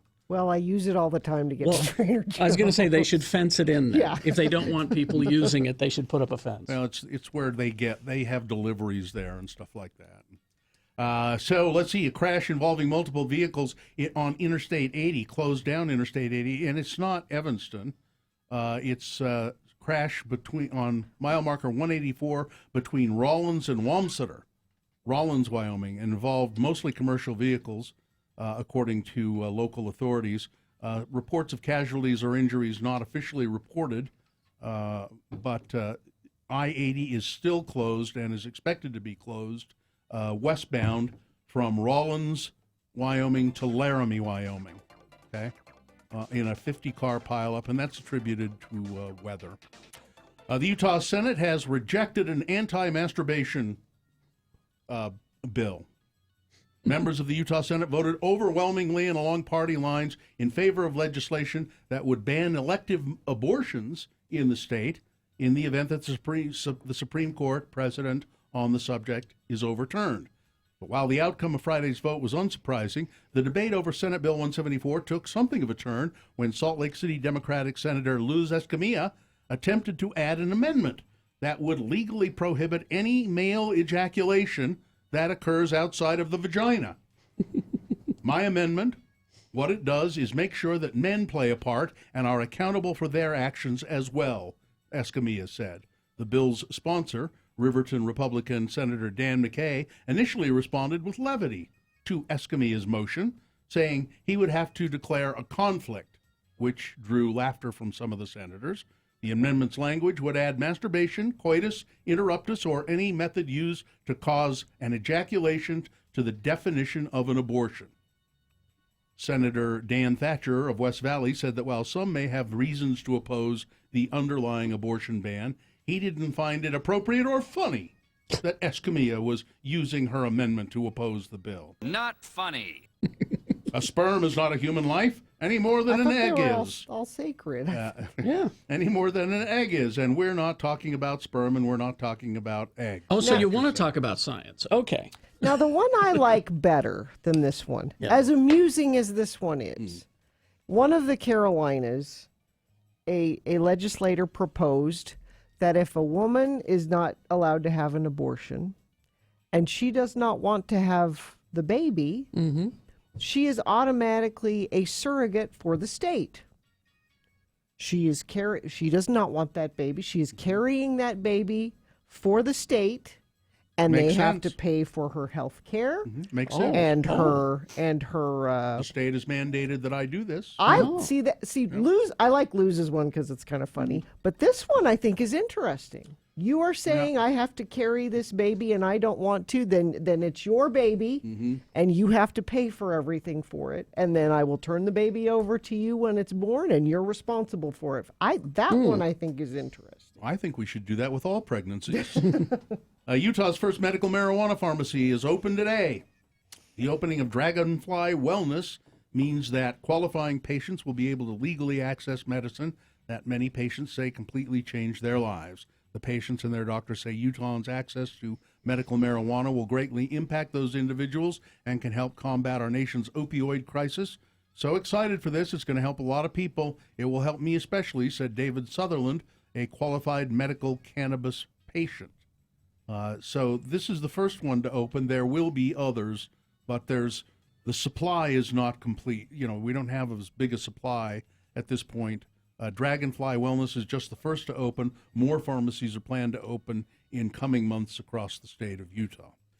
Chad Daybell says that the kids are okay. Great. Where are they? Produce them. He has insisted that his wife, Lori Vallow's 2 missing children are not in danger as the mother waits extradition to Idaho to face charges in their disappearance. Proof of life, Chad. No, wait, I guess he's not saying they're okay. He's saying they're not in danger. Well, so that can mean anything. That could mean a lot of things, yeah. The prolific doomsday author has repeatedly declined to comment in the past on the whereabouts of Lori's kids, J.J. Vallow and Tylee Ryan, who were last seen in Idaho in September. That changed on Thursday when he was approached by ABC News at the airport in Lahui in Hawaii. That's on Kauai. The kids are safe. He said, the kids are safe, Chad said. In the arms of Jesus. Minutes before he boarded a flight back to Rexburg. Well, yeah, because that would be my guess is how they justify this. He's a doomsday guy, so yeah, they're safe. I'm guessing that is where this is headed. He declined to go into any further detail about where the children are. Chad Daybell has insisted that his wife Lori's 2 children are not in danger as the mother awaits extradition to Idaho to face charges in their disappearance. Let's see. One final story here. Yeah, one quickie. Parents are putting their babies' dirty diapers in the mailbox for the sake of the environment. The mailbox. It's an interesting concept. Subscription-based baby care company Diaper, DYPER, introduced their biodegrade bamboo diapers in 2018, has partnered with waste management company TerraCycle to launch ReDiaper, a mail-in diaper composting service for all diaper customers. Just store your baby's soiled diapers until there's enough to fill up the provided box, specially designed by the United Nations hazmat standards, then download and print a mailing label from their website and ship your crap, so to speak, to TerraCycle. Then it's off to the various centralized composting facilities across the country. May sound like nasty business, but the alternative is much worse, says Diaper President Bruce Miller, who called diaper waste statistics staggering, which is true. Yeah. I mean, the disposable diapers, they don't biodegrade. They don't degrade. Well, this company's diapers do. And but now they have to put them in a special composting. Yeah, and there's a way you've got to kill all the bacteria and all of that. But I think that's pretty fascinating. That's interesting. So you just keep them and then ship them back to the company. Okay. Weather traffic. Brought to you by Feldman's Deli, Utah's authentic Jewish deli, with their famous corned beef pastrami, open Tuesday through Saturday, 8 a.m. to 8:30 p.m. for breakfast, lunch, dinner, live music Fridays and Saturdays. Feldman'sDeli.com. Sunny, 43 for a high today. It's pretty chilly right now, though. It's only 28. as your morning is getting started. Traffic, portions of I-80 will remain closed in both directions until 1 a.m. tomorrow morning. That's according to Wyoming Department of Transportation. This is due to the 50-car pileup near Rawlings, citing winter conditions as the reason for that accident. Crash northbound 5600 West, 21st South in West Valley. The right lane is closed. And a little bit of morning slowage northbound I-15 through Draper and Sandy, but no other accidents to tell you about. That's traffic. Here's boner candidate number 3. There is no way. You are a creep. This is my opinion. It's an article that I saw this morning on one of our prep services that said, how to ask for and send nudes without being a creep. Swapping naked pictures is not only a great way to build sexual, No. But initiating the swap, and then there's all kinds of advice about how you do it. The best way to ask for it, the best way to do it. It says, if you're in a relationship with someone, you two discuss it. But asking for someone you're not in a relationship with, I don't think you should. I don't really think you ought to be doing it, even if you're in a relationship, because it's too dangerous. Once you have digitized that and sent it out into the universe, you have no control over it anymore. So maybe you break up with that person, and they still have that picture. And so the article is called "How to Ask for and Send Nudes Without Being a Creep." Yeah, just don't. Boner candidate number 3. There is no way you are a creep. All right, there we go. Let's review the first 2 and vote. I sound shockingly prudish, don't I? So there's boner candidate number 1. Your family is a disgusting mess. That's what they left at a restaurant in Canada. They left a disgusting mess for the poor server to clean up. I've never seen anything like it, but judging by the photograph. It looks like there's spilled garbage and liquid all over the floor as well. Boner candidate number 2, lick the shrine. Videos showing Iranians licking holy shrines despite the coronavirus outbreak. Licking the shrines in defiance of coronavirus, they say. And boner candidate number 3, there is no way. You are a creep. Okay, here we go. This is round 1. You've got to decide of these 3 candidates, which one is the worst, which one deserves to go forward to boner fight and possibly become boner of the day.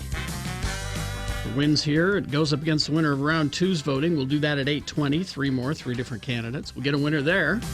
We'll take both the winners and put them against each other.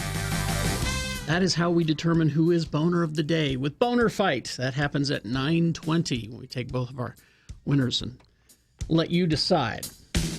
All right, now you got to pick round 1's winner. 1, 2, or 3. Remember your candidate number. Put the one that you think should win, that single digit, in the message of a text. Text that to 33986. Or call Katie, 877-602-9696. Or go online, x96.com. Look for the box that says Boner Voting March 2, 2020. This is round 1. You've got less than 300 seconds. Let's go. Hoops Vision Correction. Yes, indeed. Hoops Vision. That's where you get your vision corrected so that you don't have to wear glasses or contact lenses. Spring is on the way. It indeed. Springtime activities. Biking, hiking, binge watching your favorite TV show. That's what I like to do in the spring. Yeah. Carrie and I both have had the procedure at Hoops Vision, as have most of our family members. And there's not been a problem with any of them. It's great to not have to wear glasses or contact lenses. Hoops Vision is Utah's trusted LASIK facility. Highly experienced surgeon. They pioneered LASIK here in Utah. Oh, yeah. So if you're ready to learn more about LASIK and the great technologies that are available, maybe you tried this several years ago and they said, well, you're not a candidate. You may be a candidate now because things have changed. Technology. Yep. So call Hoops Vision, 877-30-LASIK, or visit online, hoopsvision.com, and ask about the $800 off all laser LASIK procedure at Hoops Vision.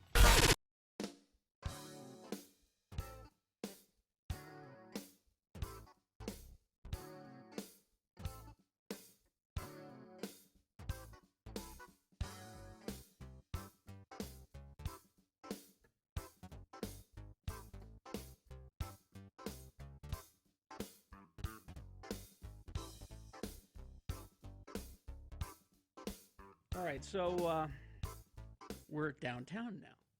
We're Broadway media. Yeah. Because our building is on Broadway. Yeah. Third South. Third South. Now, the mayor has taken an awful lot of time and money to build very special bicycle lanes. Yes. Here on Third. Dedicated. They're very nice. Dedicated.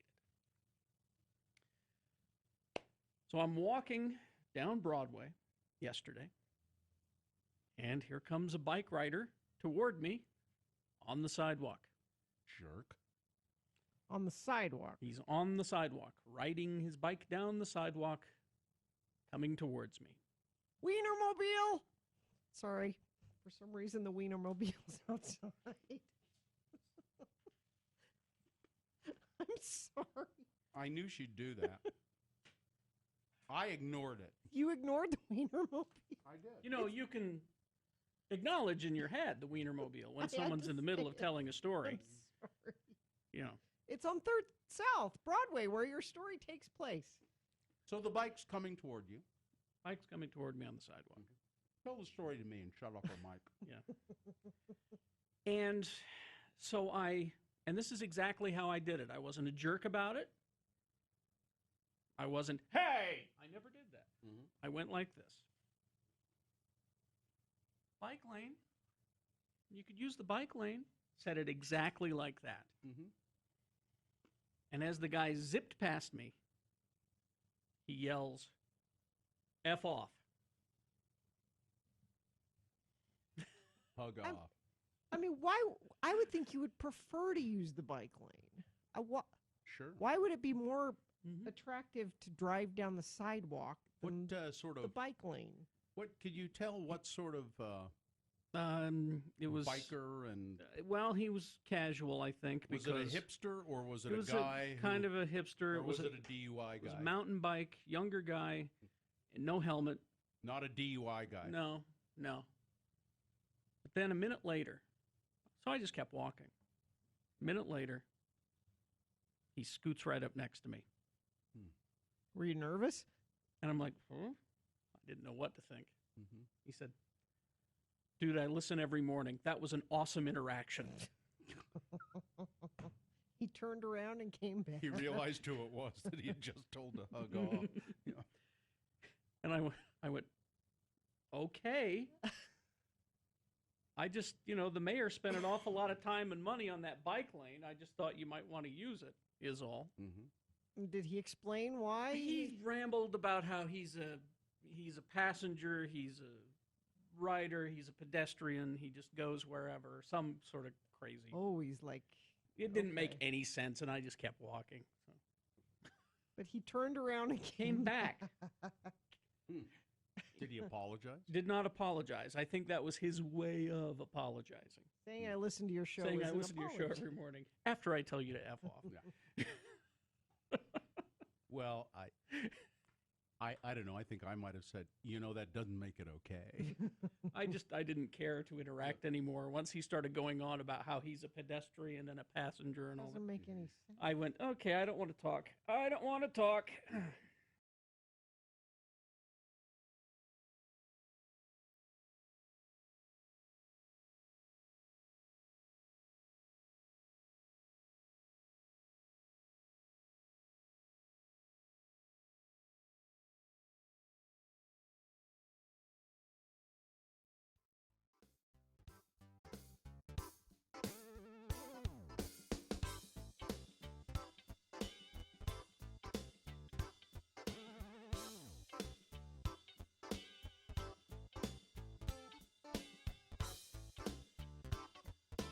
.45, time to award round one of your boners. And round one of the boner voting is brought to you by... In part by Pork Belly. And make your Monday magical at Gracie's. Enjoy their Monday night jazz session with David Halliday and the Jazz Vespers Quartet from 7 until 10, adults only. Boner candidate number one, your family is a disgusting mess. Family shamed for leaving a disgusting table mess at a restaurant in Canada. Boner candidate number two, lick the shrine. Video showing got people in Iran, and Iran is the coronavirus, the COVID-19, is very, very strong in Iran. It's been hit hard. Shows them licking holy shrines despite the coronavirus outbreak. And boner candidate number 3, there is no way you are a creep. How do you ask for or send nudes without being a creep? No, just there really is no way you are a creep. Jared won tickets to the Sportsman's Expo. And the winner, boner candidate number 2, lick the shrine. All right, there's your boner candidate number round 1 winner.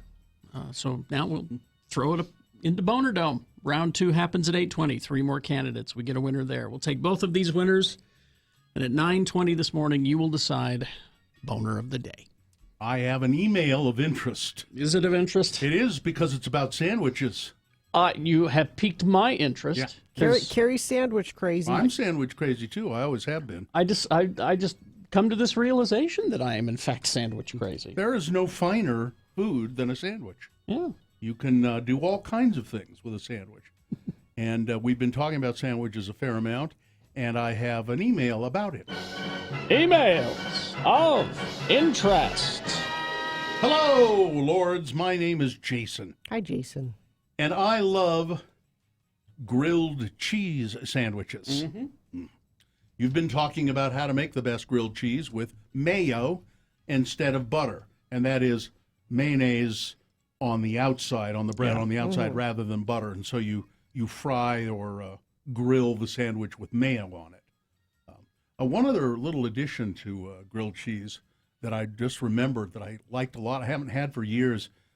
There was a diner in State College, Pennsylvania, when I was going to school there, and you'd have grilled cheese sandwiches, and they would put Thousand Islands or Russian dressing on the grilled cheese sandwich. So it'd be, just your cheese, but then some on the inside. Yeah, on the inside, some Thousand Islands, and then they grill it up. Oh, it was delicious. I've rediscovered Thousand Island dressing. There are some of these, trashy foods that you shouldn't discard. Exactly. You've been talking about how to make the best grilled cheese sandwiches with mayo instead of butter. Well, I know one of the worst ways. I was visiting my mother-in-law a few years ago, and she wanted to make some lunch. She offered to make grilled cheese with tomato soup. Well, who doesn't love that combo, right? When she started making it, I noticed that she had taken down a tub of Crisco from the cupboard. Oh, dear God, my first thought was. She took that shortening and she spread it on the bread like butter. I think old people are the only people that even buy shortening anymore. The smell of it. Shortening for you? Yeah, I use it occasionally. You need but it for baking. Baking. Yeah. The smell of it cooking was so foul, burnt grease permeated the entire house. The taste, stomach churning, vile. Oof. I had to submerge my grilled cheese in the soup just to get it down. I asked her where her recipe came from, since I've never seen this heinous act perpetrated before. Her grandmother and her mother made them throughout her childhood. Later that night, I told my wife about it, and she said, "Oh, yeah, my mom makes the worst grilled cheese sandwich in the world." Also, found out no one has told her, no one has shown her that butter is a better option. And in our case, mayo, an even better option. Do you know what I think that they're doing? They think that Crisco is lard. Could be. Yeah. If you're doing it with lard, that might be good. That might be what it is. And they just think that, well, it's lard. Crisco's just oil. It's not. Crisco is vegetable. Just solid oil. I have made my mother-in-law a grilled cheese sandwich since then. So he says, I've made her one of my grilled cheese sandwiches, and she said, well, I never knew a grilled cheese sandwich could taste so good. Oh. Did you tell her your secret? I'm sure he did. Doesn't say, though. Love the show. Thanks for making me listen. Geek Show says, hey, Bill, make mine a gin and tonic. And Gina, no, don't get up. With much love, Jason. Oh. Yeah. So there you go. Yeah, see, my mom suffered under that as well. She thought, well, it's essentially lard. No. It's just not lard that's bad for you. It's oil. It's just but oil. But it's not, yeah. And here's Cement Dave. We gave up shortening in our house in favor of lard, unless I'm cooking for a vegetarian. Yeah. Here we go. Blaine in the chat room. Ex-wife's family is from South Carolina. Fried sandwiches are made with bacon grease. Yeah. Oh, that would be wonderful. So my roommate in New York, Chris Barnes, I think I've mentioned this before, when he always had a little thing of bacon grease that he kept by the stove, as many people do. And when he would make popcorn, popcorn in bacon grease. He'd pop it in the grease. Yeah. Oh, it was. I don't know. I can't remember if he used just bacon grease. I think he might have used vegetable oil and then just a dollop of bacon fat to give it. Oh, it was delicious. Oh, best popcorn you ever had. Yeah. People asking what kind of cheese? It doesn't matter. I mean, you like American? Well, we just went trashy. We went Kraft Singles the other night with the mayo on the outside. Which people will tell you, that's not cheese, right? I know it's not cheese. That's not the point. It's a processed cheese food product. The point was deliciousness. That's what we were after. The point was. Exactly. Dab of fry sauce on the grilled cheese, of course. Yeah. Thousand Island dressing would be good, too. Yeah, try that Thousand Island. I forgot about that. I'm going to have to get some and do that. Is there a difference between Thousand Island and Russian dressing? Yeah, those are different. Russian dressing has like French dressing in it. It's sweeter. And it's sweeter. Thousand Island is like your special sauce on your Big Mac. With a little pickles. Isn't there another name for Thousand Island dressing, though? I've always known it as Thousand Island. I don't know. But it's fry sauce. Well, with pickles. It's basically fry sauce. With pickles chunks of pickles in it. Yeah, it's delicious. Yeah, and I don't, French dressing is that, just that kind of orangey. Really sweet. Yeah, I don't like that. Using Kraft Singles is just not right. Well, then don't. You can do whatever you want. Do what you want. It's delicious. You need to use a cheese, though, with a high melting point. Yes, exactly. The sandwich police are not going to come to your house. There's no wrong sandwich, is what I'm learning. There's I can't remember the name of the cheese, but it's a white cheese that's really good for Munster grilled cheese. No, it's a different. Havarti? No. don't keep naming cheeses. Lorne Green? No. Sorry. Somebody Green? See, you've made fun of my meat and bread sandwich. But you've come around to the meat and bread sandwich. Well, I told you, I found the ultimate meat and bread sandwich. That it's a perfectly acceptable sandwich, does not have to have anything else on it. Meat and bread. Meat and a little bit of spices on there, but it's just meat and bread and butter. It's delicious. Butter. A little bit of butter. Gotta have they butter. toast it on a toasted bun. Gotta have butter. Yes. Yes, you can grill a peanut butter sandwich. There are no wrong sandwiches. So you remember those sandwich presses? Yeah. Yes. Panini. You still see them. Well, they are a little different. They had two kind of hollows on each side of the press. It's a little different than because a panini is just flat. This had these little hollow things, and so you could make like a peanut butter sandwich or something.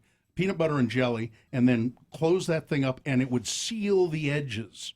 It seals the edges of the sandwich so that the filling, like the peanut butter and jelly, stays in there. Hot filled peanut butter and jelly sandwiches. Were you thinking of provolone? No. Jarlsberg? No. Gouda? No.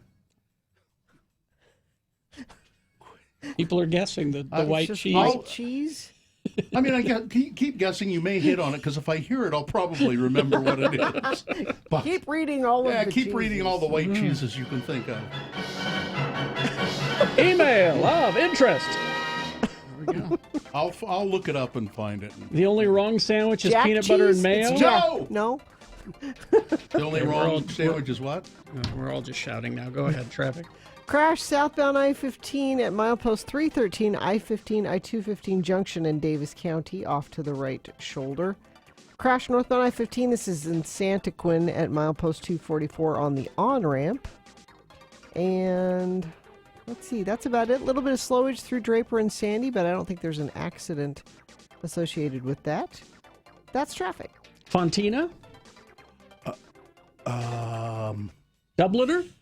Swiss? It might be Fontina. Might be Fontina? I'm going to look it up. I'll find it. Okay.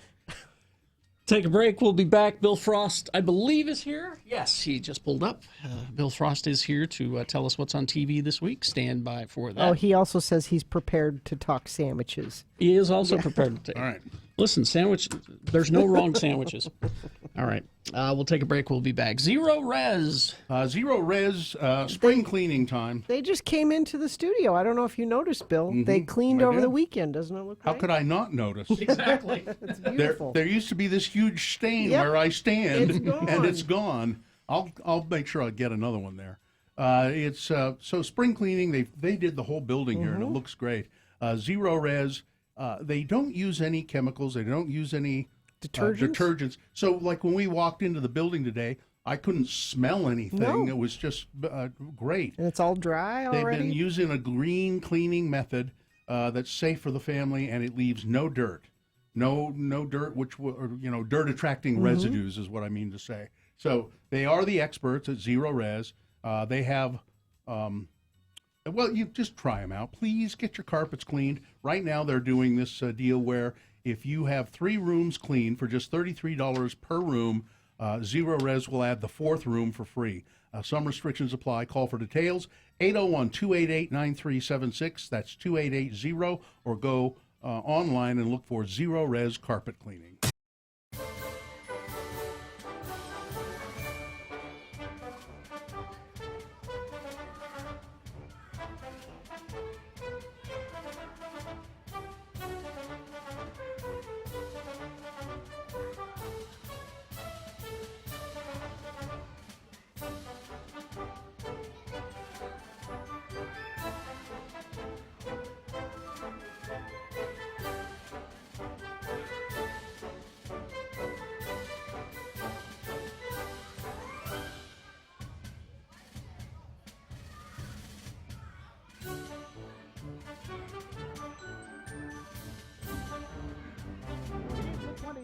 Century.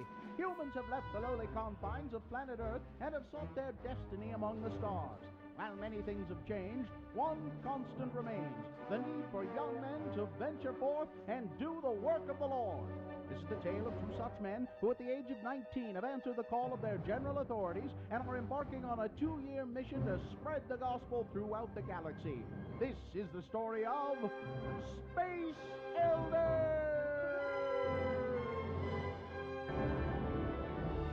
Our elders have just rendezvoused their warp-capable 10-speed bikes with the USS Pork Rind, a small craft manned, if you will excuse the misuse of the term, by pigs.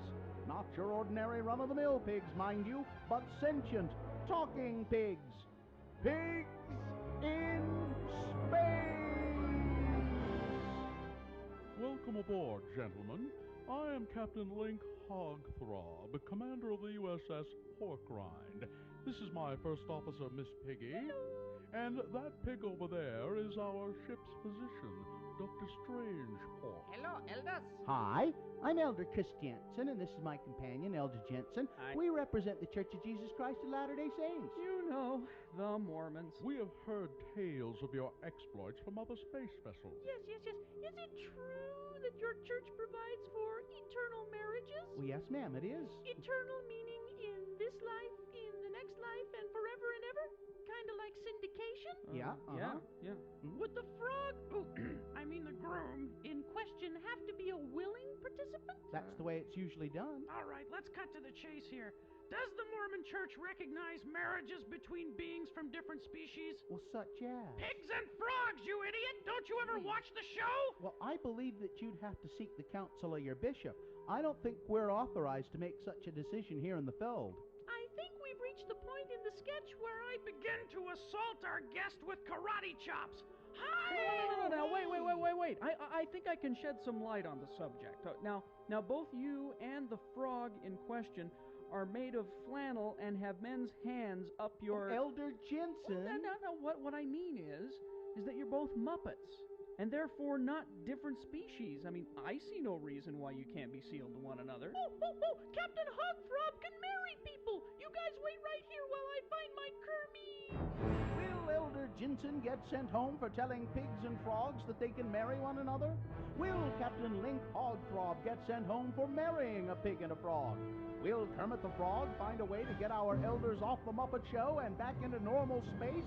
Find the answers to these and far more exciting questions on the next tail-curling episode of Space Elders!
Contest. Well, this is written incorrectly, so I will correct it. Correct it on the fly. X96 welcomes Faith No More with Korn to USANA Amphitheater on August 9th. Tickets are on sale now, but you could win some from us. Your chance to win right now, I'm going to give you a keyword, and you'll text it to 33986 for your chance to win. The keyword is blind, B-L-I-N-D, blind. Text that to 33986. Okay. The donut and chicken sandwich at KFC, is that available? People are wondering? Yes. It is available now? Yeah. All right. Okay. What? It was making plans. Okay. I think the cheese I was trying to remember was Comte, C-O-M-T-E, an unpasteurized French cow's milk cheese. Try it with a smear of Dijon mustard on a sturdy country loaf. All right. Is this sponsored? By a sturdy country loaf, and celebrate spring with a big Hail Yes. Scott Hale Plumbing, Heating, and Air. Save $29 on a furnace tune-up. Call 801-264-HAIL. Well, here he is, Bill Frost, a sandwich expert in his own right. Sure, yeah. You grew up eating sandwiches, didn't you? Well, I can't think of anyone who didn't really. Well, I'm sure there were some hippie kids out there who did not. I'm not allowed to eat sandwiches. Yeah, something like that. Yeah. But Bill is a TV writer and columnist for Slug Magazine. He's also a musician, and he does something else. Oh, he has a podcast. Like everybody. TV Tan. Yeah. Where do you find all that stuff? Find it all at billfrost.tv. Okay. The Outsider's still on. Yeah, it's been, I think the word is slog. It's been just... I don't know what you two are talking about. I'm okay with it. My husband and I are watching it, and he says it's got a True Detective kind of vibe to it, and I would agree with that. But it's just slow, and they never resolve anything. My problem with it is because I read the book, I'm like, Holly Gibney is a skinny white woman. I just stick around for Avenue 5. That's my favorite thing. I watched that once, and I have not gone back to it. I think I watched the first one. I just love it so much. Is it good? It's good. It's ridiculous. Maybe I'll give it another chance. I think you should. Josh Gad's wig alone. Yes. Coming up this week, tonight on FX, a new British comedy on FX called Breeders.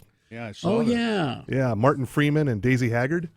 You may remember Daisy Haggard from Back to Life, or she was the head of comedy on Episodes. Oh, that. Yeah, her. Yeah. She doesn't always talk that way. No, I didn't even recognize her. Yeah, because her face is all scrunched up. She had that pinched face. Martin Freeman is British Jim from The Office. That's right. Yes. Yeah. So it's basically the heroes of parenting, being a couple and Okay. parenting and all the horribleness that comes along with that. I'll give it a try. Being breeders. Breeders, yeah. Mm-hmm. And coming up on Wednesday on FXX. That's the extra X. Okay. Keep those straight. Dave. Now, I've seen a lot of ads for this online. I don't understand it either. I don't. This guy must be a YouTube thing. Yeah, I was hoping you could explain it to me. It's rapper Lil Dicky, Lil, L-I-L, Dicky. Mm-hmm. Yeah, he's a rapper, but he's in his late 20s, and he lives in suburbia, and now he decides, I'm going to be the greatest rapper alive. Okay. Good luck. Yeah. All right. It's a comedy. You'll have to let me know. It seems I like will try it. It seems like kind of a thin premise. Yes, it does. Yeah. It seems like a good YouTube series. Mhm. At about 3 minutes an episode. Yeah. I will report back to you. Thank you. 'Cause I just can't. Yeah, on something a little better here. Devs on Thursday.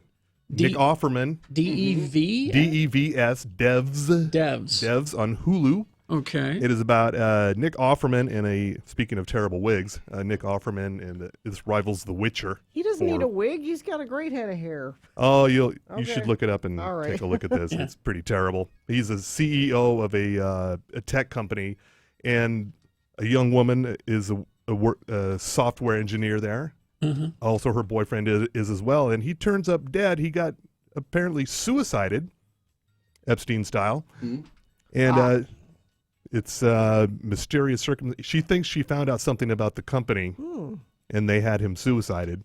Now she's investigating this, and it's a unraveling conspiracy. It's a thriller. It's a thriller. Okay, it's not a comedy. It is not a comedy. No, All right. this is from Alex Garland, Ex Machina. Yes. Annihilation. Yes. So it's going to be really weird. I think Nick Offerman, though, I think he has the Leslie Nielsen problem. What is a Leslie You can't see him Nielsen as anything problem? besides Ron Swanson. You know what I'm saying? Like, because Leslie Nielsen's, was like straight man, but in He was comedy. a serious Yeah. actor forever, and then he did comedy, and then he couldn't go back to serious. I think it'll be hard to see Nick Offerman do something serious. Well, we'll have to see. We'll have to see. Also on Thursday, season 4 of Better Things, Pamela Adlon. Mm-hmm. Very funny. I love that show. Friday, if you have that Apple TV Plus, if the subscription numbers for Apple TV Plus are wildly exaggerated because they gave it away free with Apple products last year. Yeah. So millions of people have it. I haven't even never look at it. I haven't even checked to see. Yeah. If I have it. If you bought an Apple product within the last year or so, they threw in a year of Apple TV Plus and no one's looked at it. Okay. Well, somebody has. I have. But other people have not. Amazing Stories from the 80s. Yes. Steven Spielberg. Spielberg show from the 80s. They've rebooted it and brought it back. Yeah. And it'll be interesting to see. If you fire up your Apple TV Plus. How do you fire that up? Does it involve like an igniter of some Yeah, I sort? think so. Yeah. Okay. Yeah. However those Apple products And work. he gave you crap for your joke earlier. Yeah, I know. You know. It was just as bad. Also on Hulu. No, it wasn't. just in time for something. Hillary, a docuseries on Hillary Clinton. Is this the one that was at Sundance? Could be. Yeah, it's a I 4-part think it series. is. So yeah, it is. depending on your appetite for more Hillary Clinton. She's starting her own podcast too. Well, of course she is. I'm surprised she hasn't done it before now. Because everyone. Saturday Night Live, Daniel Craig, Okay. Knives Out. and The Weeknd. Okay. The Weeknd. The Weeknd. Weeknd. You play The Weeknd here? Is he an artist you play here? We don't. Okay. Across the hall Folks there. across the hall do. Okay. You play Daniel Craig here. No, not at all. I impersonate him. Okay. I pull my ears and push them forward. That's how I do it. I'm not a Bond aficionado, but this movie looks really good. I'm interested in it. Yeah. And for Bill, your favorite actor, Ride with Norman Reedus is back for season 4 on Sunday. Katie's excited. We're going to get on our motorcycles and go for beer. Yeah. Well, here's the reason you should check it out. Yeah. He's teamed up and going motorcycle riding with Michael Rooker. Oh, Merle. Oh, it's a reunion of the Dixon brothers. Actually, Bill, you might watch that. He's crazy. Well, he's nuts, so I might. Rooker is crazy. Yeah. So would you go riding motorcycles with Michael Rooker No. in a remote part of the country? No. We're going to go riding the motorcycles in a remote part of the country. No, I would not. You're going to have fun because I'm crazy. I'm not going. Yeah, so riding through Kentucky and Alabama and Georgia, and they're also expanding to Japan, Costa Rica, and Uruguay this year. Uruguay? Yeah. No, Uruguay. Again, Carrie, there's another one. Look, I can't keep track anymore. All right. You did it just to get me to do that. And yeah, that is your week there. That's it? Well, yeah, it's a bit of a slow week. Yeah. It'll pick up. Yeah. I'm really excited for the fourth and final season of Brockmire coming up. It is later the this final month. season. Yes. And the thing about the new season is they go into the future 15 years. Oh, really? And Brockmire is the commissioner of baseball. Okay. That is just weird enough to work. All right. Well, we run out of things to do with Brockmire, so we'll time travel. Yeah. Maybe he's still sober. I don't know. I hope not. He's funnier when he's not. Yes. Well, thank you, Bill Frost. Traffic, Gina, do you have? A little bit for you. Crash southbound I-15 at the I-15-215 junction in Davis County. And yeah, that's about it. We've had a fairly light morning. Let me check our message stream. I don't even think friends of the program have sent in anything there. Nope, but if you see something you want to share it, you can do that via text at 33986. All right, thank you. Okay, we've got boners round 2 coming up. Here are the candidates. Boner candidate number 1, he is unable to express contrition. Number 2, one picture may make the whole class gay. And number 3, I got a rubber chicken and I'm not afraid to use it. Round 2 of your boners, big boy news, all coming up after these. Stand by.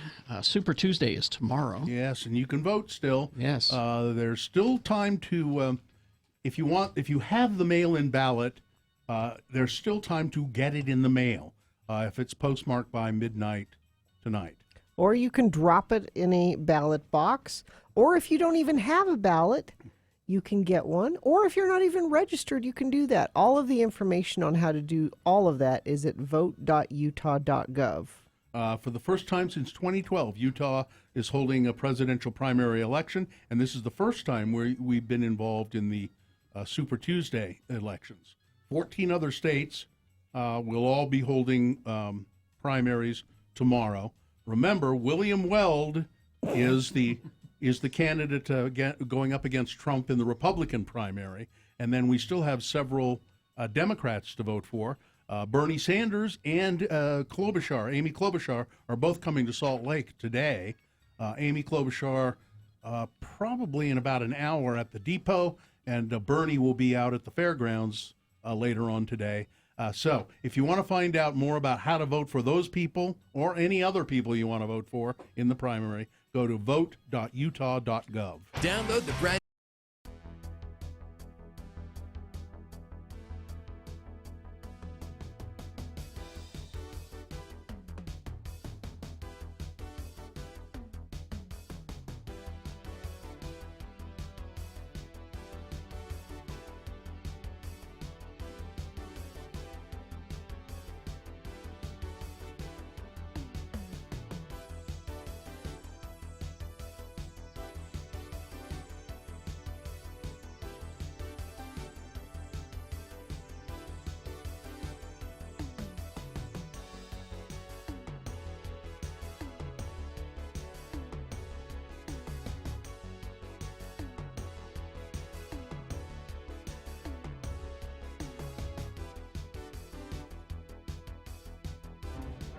It is the 23rd century. Humans have left the lowly confines of planet Earth and have sought their destiny among the stars. While many things have changed, one constant remains: the need for young men to venture forth and do the work of the Lord.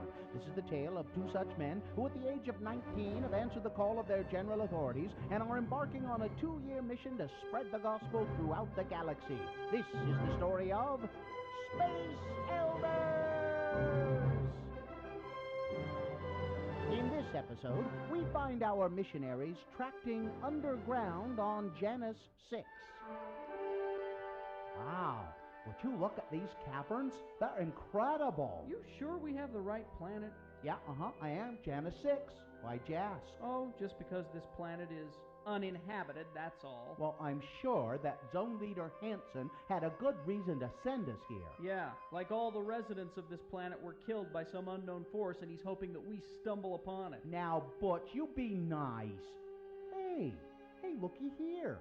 Perfectly round, shiny rocks. Hey, a collection of bowling balls. Well, maybe there is life on this planet after all. I don't think those are bowling balls. Hey, you shouldn't be touching those. Well, you're right. They ain't bowling balls. The weight's all wrong, and they don't have holes drilled in them. Hey, you hear that? You mean the menacing sound of a big rock sneaking up on us? Yeah.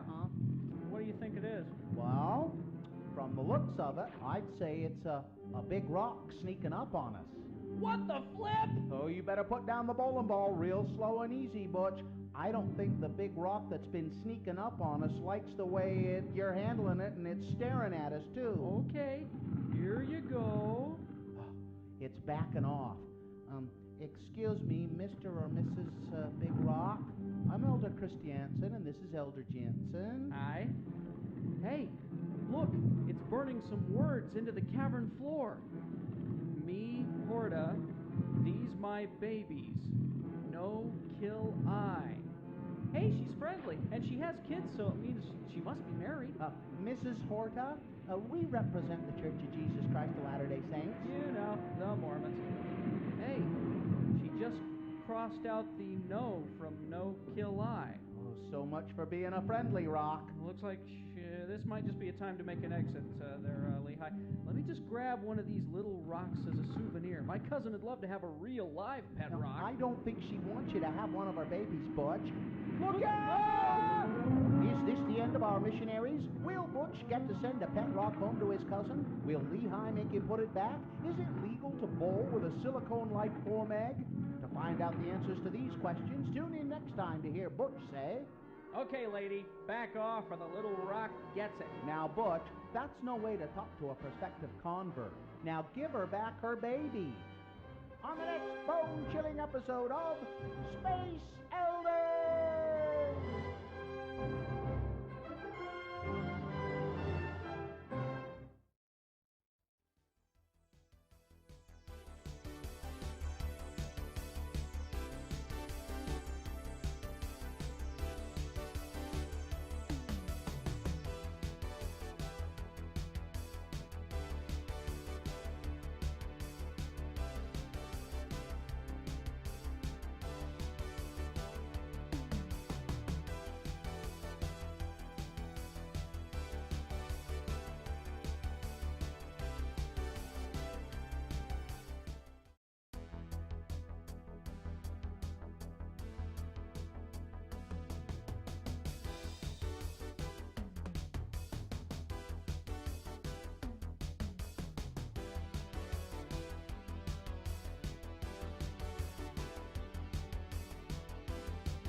21 right now, and you will need that information that our bro announcer just gave you to vote for round 2 of your boners. Presenting to you now 3 news stories. These are examples of bad, stupid, or funny human behavior. And you will decide with your votes of these 3 candidates which one is the worst, which one deserves to go forward to Boner Fight, possibly become Boner of the Day. If it wins here, it goes up against the winner of round 1's voting. We did that an hour ago. We'll take both of our contestants and put them against each other. You'll decide Boner of the Day at 9:20 this morning. That's when Boner Fight happens. Right now, you're picking the champion for round 2. So choose strategically 2 candidates now, a third after the news. Once you've heard all 3, then you will vote. And one of you lucky random Boner voters will receive a gift certificate to Diversion Eatery. Here's Boner candidate number 1. He is unable to express contrition. Nicole and Jimmy Lacugna both grew up with a strong Catholic faith. Each attended religious education as children, married in the Catholic Church, and sent their first son, Nicholas, through a faith-based pre-K program.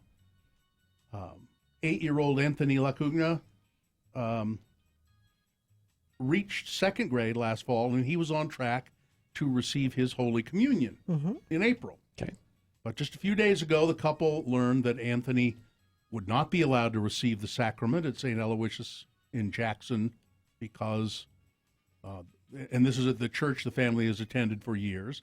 The reason given by the church, he has autism. So? He is unable to express the contrition the church requires before receiving communion. That's discrimination, Nicole Lacugna said during an interview. This should not affect his religion. It's absurd. Contacted by the Asbury Park Press, the Reverend John Bambrick, pastor of St. Aloysius, said the church had reviewed the situation and determined that a person's disability did not necessarily preclude them from receiving a sacrament. Okay. But he did not reverse the decision regarding their son, Anthony. He said, "It can't possibly be the first time someone with autism has gotten." He said, "We could revisit this, but at this point, we're not." Nicole Lacugna said church administrators told her that because Anthony is not able to express contrition for his sins as part of the sacrament reconciliation, also known as First Confession, he cannot be prepared for his First Communion. Well, why don't you leave that between Anthony and God to work out? Why don't you let them figure that out? Well, I don't think he can even talk to God. God doesn't talk to people with autism. Don't you know that? I don't get any of that kind of stuff. That's wrong. Boner candidate number 1. Well, he's unable to express contrition. I don't have autism and I'm unable to express contrition. Come on, Bill, aren't you sorry? No, Just I'm say not. you're sorry. No, just say you're sorry. I am not sorry. That's Boner candidate number 1. Here's Boner candidate number 2. Well, one picture may make the whole class gay.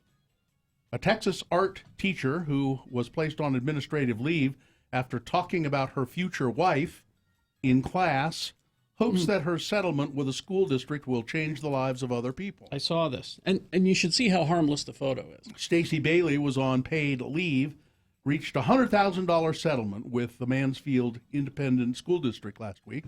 The district near Fort Worth, Texas, agreed to remove the 8-month leave from her record, as well as offer mandatory training on LGBTQ issues to human resources and counseling staff in its schools. The 2-time Teacher of the Year was giving a welcome back to school presentation in August of 2017 to her class, and she showed a photo of her and her then fiance dressed as characters from the movie Finding Nemo. Okay, harmless. Now, so we don't have the picture here, but harmless. I saw the picture, and they're just standing next to each other in these fish costumes. Harmless. Harmless. Yeah.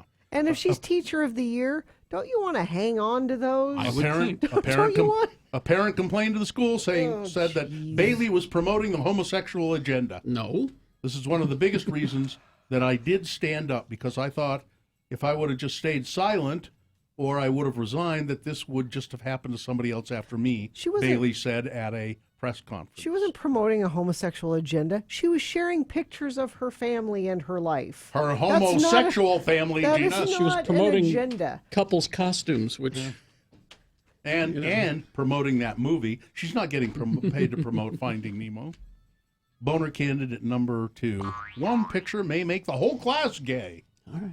Coming up in a moment, Boner candidate number 3. I got a rubber chicken and I'm not afraid to use it. Boner candidate number 3 for round 2 coming up after this big boy news and opinioendo. Brought to you by... Looking to stretch that tax refund to get glasses at iMart Express? 2 pairs of glasses start at just $38.71. They make glasses the same day. Right glasses, right price, right now. Find your store at imartexpress.com.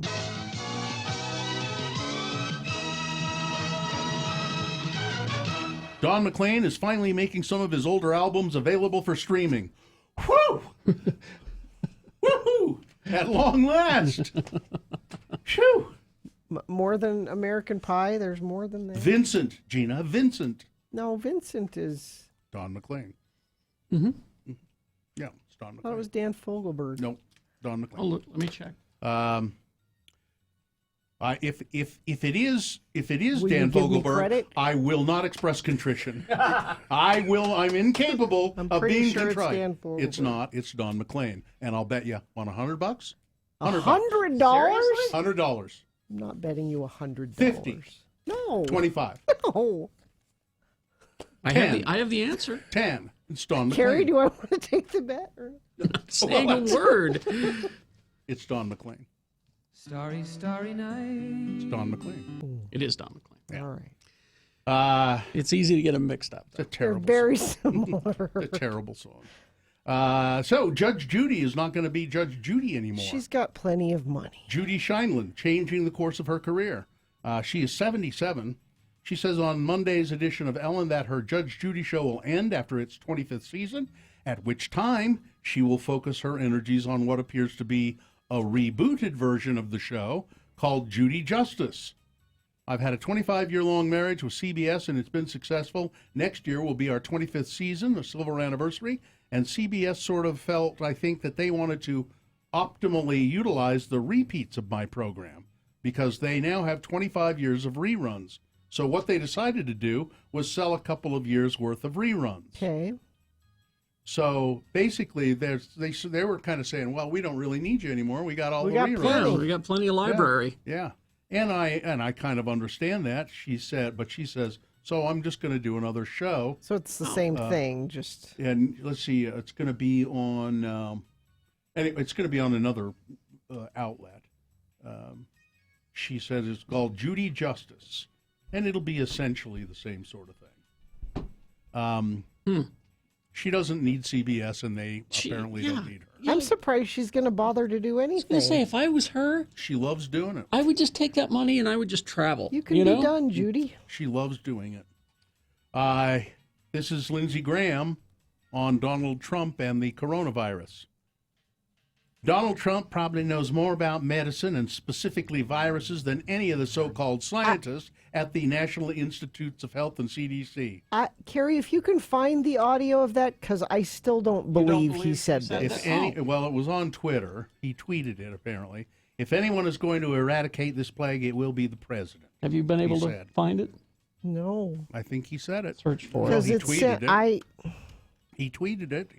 I saw the real Lindsey Graham Twitter account that tweeted and it. that was where it was from? Yeah, Twitter. That's good enough for me. Shares of Twitter spiked more than 6% Monday, following a late Friday report, and that's Monday today, that an activist investor is pushing to replace CEO Jack Dorsey.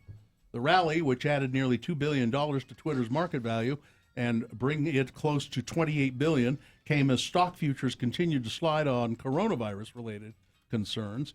Elliott Management founder and billionaire investor Paul Singer is seeking to remove Dorsey from the post because his attention is divided between running Twitter and Square, and his plans to move to Africa for 3 to 6 months. A person familiar with the... but what it is this guy, Paul Singer, is a very, very conservative person. Oh? And he says Dorsey is a liberal and Twitter is liberal. And I don't want that to happen. I don't want Twitter to be liberal. I see plenty of conservatives on Twitter. Well, that's not according to this guy.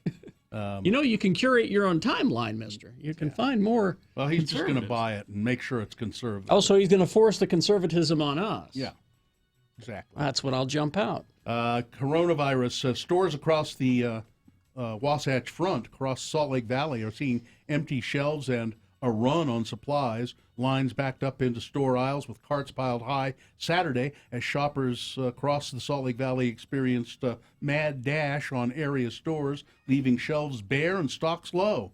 The pandemic scare, panic buying, it's right here, folks. This is what it looks like, said Utah resident Sam Parker as he filmed the inside of Murray Costco on Saturday morning. Wrong. You're just trying to make me look bad. What should you buy, though, for your home emergency in case you're quarantined of the coronavirus? You guys have been teasing me for years when I've told you about Joe and I have bird flu storage. This is what it's about. Skip the face masks and focus on food, water, and medical essentials.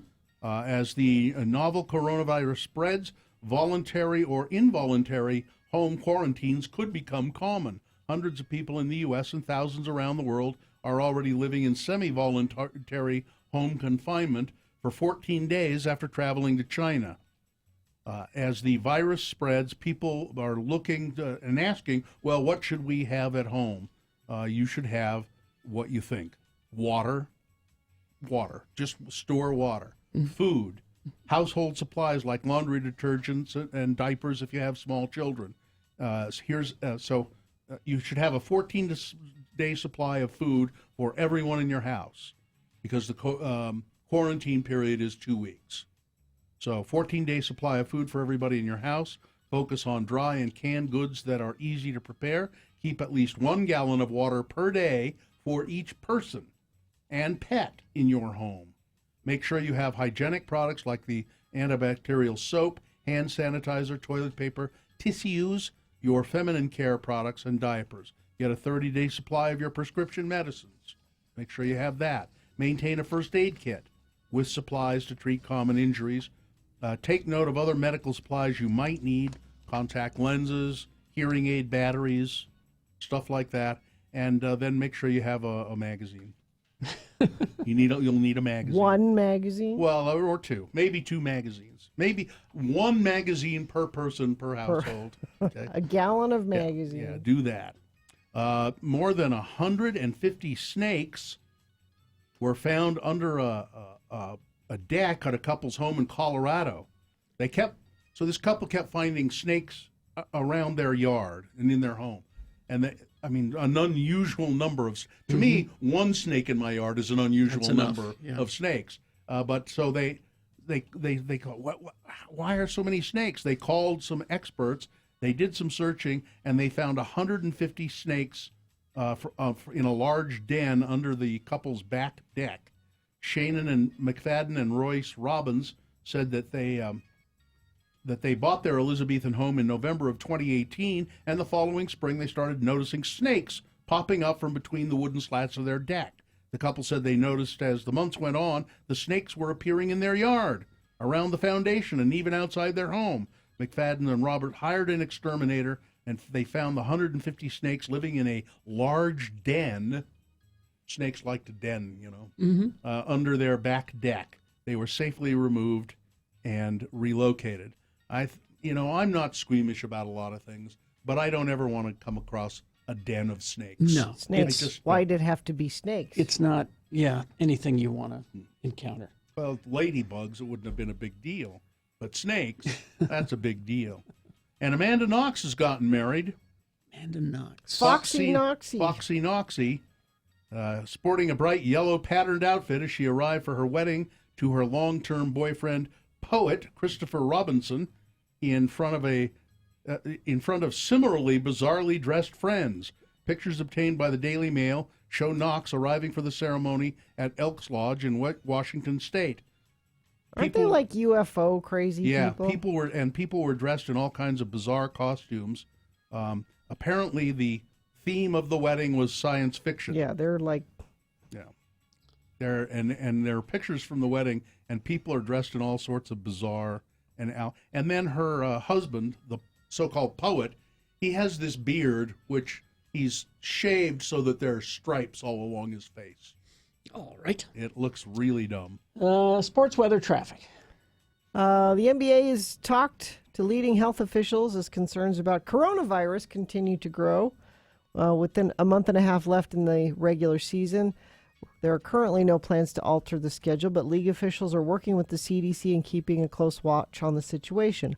Also, the NCAA, with March Madness coming up, they're making arrangements for the possibility that they may play games without an audience. You'll have to watch it on TV. Many places around the world, they have canceled things. Of course, in China, they've suspended all of their CBA play. Soccer games have been canceled. Not to make everything about the coronavirus, but there you go.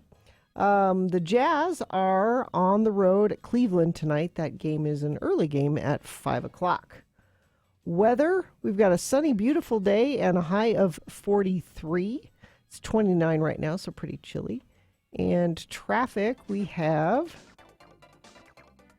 southbound drivers. If you want to exit at Timpanogos Highway, you must be in the right 2 lanes. In addition, the off-ramp to Timpanogos Highway will be reduced to 2 exit lanes. Drivers turning right at this interchange will only have a turn pocket and are encouraged to use exit 283. A little bit of slowage northbound I-15 through Draper and Sandy, but no other accidents to tell you about. If you see something, you can always text us at 33986. No matter how it happened, Caliber Collision makes it like it never did. The nation's largest collision repair company, rated among the highest in customer satisfaction, restoring the rhythm of your life. Here's boner candidate number 3. I got a rubber chicken and I'm not afraid to use it. Royal Canadian Mounted Police are hoping to identify a man who used a rubber chicken to help him steal from a Tim Hortons, which is a restaurant chain, in southern Alberta earlier this month. Police allege the man placed a rubber chicken over a donation box sitting on the front counter. So he's standing there and he has this rubber chicken and he slides it down real sly over, and it's like a box there that they're collecting for somebody who needs a kidney transplant or something like that. Police allege he placed the rubber chicken over a donation box sitting on the front counter and then used the prop to conceal the box as he left the store, the restaurant. The incident happened at, it was the Tim Hortons in Cross Iron Mall. So, you know, they've released a picture of the suspect who they describe as wearing a blue sweater or jacket. It doesn't matter because you're not going to find him. And he's holding a rubber chicken, not knowing how much money was in the donation box. Boner candidate number 3. I got a rubber chicken and I'm not afraid to use it. Let's review the first 2 and get to voting. Boner candidate number 1. He is unable to express contrition. A boy with autism has been denied his first communion at the Catholic Church. The bishop at that church said, well, because of autism, he can't express his contrition. He can't do the first confession. One of our commenters and texters has said, religion is dumb. Boner candidate number 2. One picture may make the whole class gay. Teacher of the year suspended for showing students a picture of her fiance, who was a woman. She has won a $100,000 settlement. And boner candidate number 3, I got a rubber chicken and I'm not afraid to use it. Here we go. This is round 2. You've got to decide of these 3 candidates, which one is the worst, which one deserves to go forward to Boner Fight and possibly become Boner of the Day. If it wins here, it goes up against the winner of round 1's voting. We did that an hour ago. But we'll take both of these champions and put them against each other. You will decide Boner of the Day at 9:20 this morning. That's when Boner Fight happens. So right now, you've got to pick a champion to send. From round 2, here we go. 1, 2, or 3. Remember your candidate number, the one that you think should win. Put that single digit, that's all we need, in the message of a text. Computer counts it that way. Text it to 33986. Or call Katie, 877-602-9696. Or go online, x96.com. Look for the box that says Boner Voting March 2, 2020. You've only got 4 minutes. Let's go. When Carrie, Bill, and Gina run out of...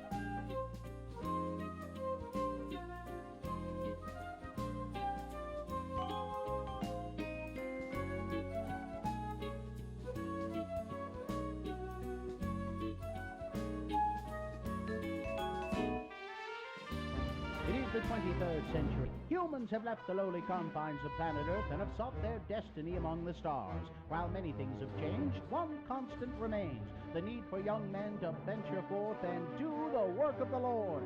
This is the tale of two such men who at the age of 19 have answered the call of their general authorities and are embarking on a 2-year mission to spread the gospel throughout the galaxy. This is the story of Space Elders!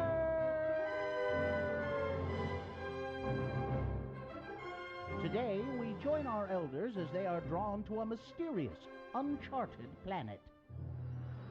Are you sure the weird booming voice in your head said that this was the planet? Yeah, this is the place. I'm getting no signs of life on this planet anywhere. Just some weird power source in a cavern well beneath the surface. Well, we better check it out. Wow, cool cavern. Hey, Lehigh, look! Lava lamps. Keen, huh? Hey, Butch, you shouldn't mess around with stuff that's not ours. Put me down. Who said that? It came from the lava lamp. That is not a lava lamp. It is my receptacle. I am Calgon. Welcome to our world. Sorry. Well, who's in the other receptacle? That is my son, Polygon. We have resided here for 50,000 years, waiting for someone to come. Hi, I'm Elder Christiansen, and this is Elder Jensen. Hi. We represent the Church of Jesus Christ of Latter-day Saints. You know, the Mormons. And we heard you call, and we're here to offer any assistance we can.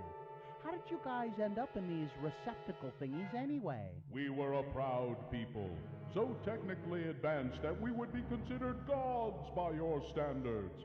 We could have made an operational hyperbike the size of a walnut. Oh, that'd be cool. Wouldn't be very useful, though. Centuries ago, our world was ravaged by war. We saw our own destruction and designed this cave to ensure the survival of our species. Of all the great minds of our world, only my son and I have survived. Well, what do you want from us? A chance to hear the first discussion? After 50,000 years, we wish to borrow your bodies so that we may get out and stretch our legs. Oh, and what would happen to us? You would occupy our receptacles during our short stay in your bodies. Oh, hey, no way. How do we know you guys even have legs? Come on, Butch, it'll be fun. Besides, we're here to help people. And what guarantee do we have that you won't leave us stranded in these receptacles for the next 50,000 years? I promise. Cross my heart. Well, we'll have to take your word for that. Okay, we'll do it. Oh, Father, I had forgotten what it was like to breathe the air. We have been in the receptacles for far too long. Yes, my son, far too long. I can't wait to have a cup of coffee. Not in my body, you don't. And I want to get a Slurpee and give myself brain freeze. Oh, I hate brain freeze. Hey, time's up. Get back in your receptacles. Have Butch and Lehigh been cheated out of their bodies? Could our elders baptize a receptacle? Are they waterproof, or do they float? Will Lehigh's body get its first taste of coffee? Can Butch survive a bad case of brain freeze? Tune in next time to hear Calgon say...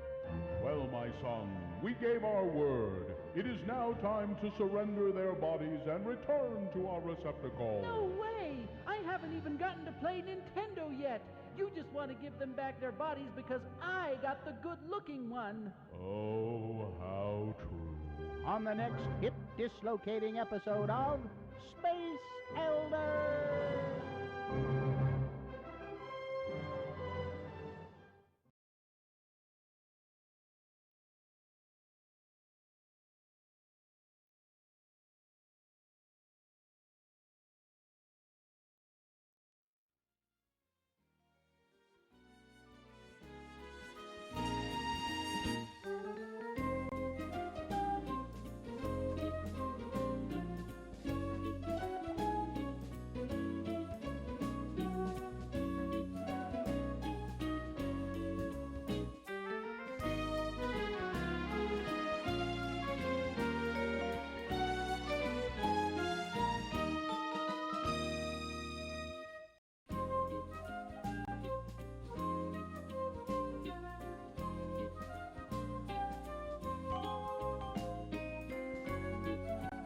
.846, and time for awarding round 2 of your boners. And it's brought to you in part by, let's see, was it Gumbo?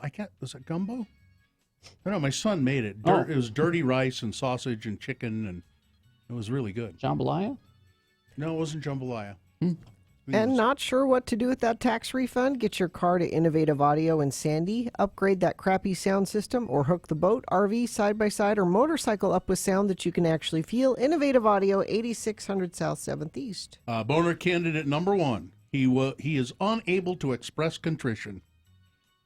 8-year-old kid with autism, and the leaders at his Catholic school have said he cannot take communion because let him take communion. He's not able to express contrition. Take it up with God. And he can't even take it up with God. In his head, he can. And boner candidate number 2, one picture may make the whole class gay. Teacher of the year suspended for showing students a picture of her female fiance. She won a $100,000 settlement. And boner candidate number 3, I got a rubber chicken and I'm not afraid to use it to steal donations from a donation box at a restaurant. Anna won the diversion eatery gift card, and the winner, boner candidate number 1, he is unable to express contrition. Okay. That is your winner of round 2, and now goes forward to boner fight. Might be boner of the day, going up against the winner of round 1's voting. 9:20 is when you will decide boner of the day with boner fight. All right. Is this sponsored, Gina? Yes, or debt's killing you. Do a cash-out refinance on your mortgage at loansbyrick.com. Where else is she going to go? Oh, okay. Brand new episode of GeekShowPodcast.com available now. Name of the episode is Derby Knees. All right. Sounds like an affliction of some sort. It is. Derby Knees. In 1992, years ago, filmmaker Nia DaCosta dared to look into her middle school bathroom mirror and say Candyman 5 times. Yep. Oh, I saw a preview for this. A ritual that part of her feared would summon the supernatural antagonist from the movie. Well, now, again, this was middle school she did. Now she is summoning Candyman. She is the director of the new Candyman movie. Candyman. The urban legend is, if you say his name 5 times while looking in the mirror, he appears in the reflection and kills you. Who would do that? Candyman. Candyman. Stop! Candyman. All these kids in her in middle school bathroom mirrors, they're all doing it. Well, we're still alive. They won't be by the end of the movie, I can tell you that. The first trailer launched on Thursday, teasing the updated story. It takes place in the now gentrified area surrounding Chicago's Cabrini Green housing project. Which is where it started. Yeah, I remember. That's where the original... What's the name of the guy who was the star of that? Oh, I forgot his name. I follow him on Twitter. I feel really connected I think to he's this in this neighborhood. one. They're not saying. Cabrini Green. It was the projects. I just moved in around the corner. The old candy factory. I'm an artist. You looking for Candyman? DaCosta teamed with Jordan Peele for the project, Jordan Peele producing. Apparently, Jordan Peele and she have different philosophies about horror movies. She says, I really love gore. But what's fun about working with Jordan is our horror aesthetics are different. Jordan is really brilliant at not showing everything, and my instinct is to do the exact opposite. So it looks great. Don't say that. Candyman. It's got Strand from Fear the Walking Dead. So it looks like fun. I think I made a mistake. Tony Todd. Tony Todd, yeah, he played Candyman originally. Candyman isn't real! Anyway, so it looks great. Go watch the trailer if you haven't watched it yet. It's going to be interesting. It did look good. Looking forward to it. Okay, now next time you're watching a mystery movie and can't tell the good guys from the bad, yes, take notice to which character is holding an iPhone. According to Ryan Johnson, director of Knives Out, Apple will not allow their devices to be used on screen by the villain. So if they have a flip phone or... That's how you know there's a bad guy. He says, I don't know if I should say this or not because it's like lascivious or anything, but because it's going to screw me on the next mystery movie that I write. Apple will not let iPhones be used in movies, and this is very pivotal. If you're watching a mystery movie, bad guys cannot have iPhones on camera. funny. So every single filmmaker that has a bad guy in their movie that's supposed to be a secret, they want to murder me right now because I told you. Shut up, Brian. Yeah. All right. This is interesting. Okay, so your CBS All Access, which was built on the backs of Star Trek, and is pretty successful just because of Star Trek. It's going to get even bigger. I like the way this is written from IO9. Viacom CBS will turn CBS All Access into the foundation of its new unholy Voltron of streaming service. The new service will sit alongside, so you'll get your regular All Access, CBS All Access.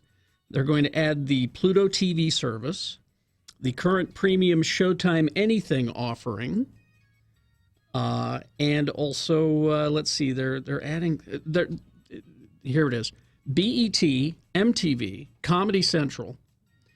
It's being called a new service, and they may change the name of CBS All Access, but it's getting bigger. Okay. It's transforming, and you can thank Star Trek for that. I'm enjoying Picard. It's funny. It's very polarizing. Is it? Yeah. People are either digging it, like I'm digging it, I like it.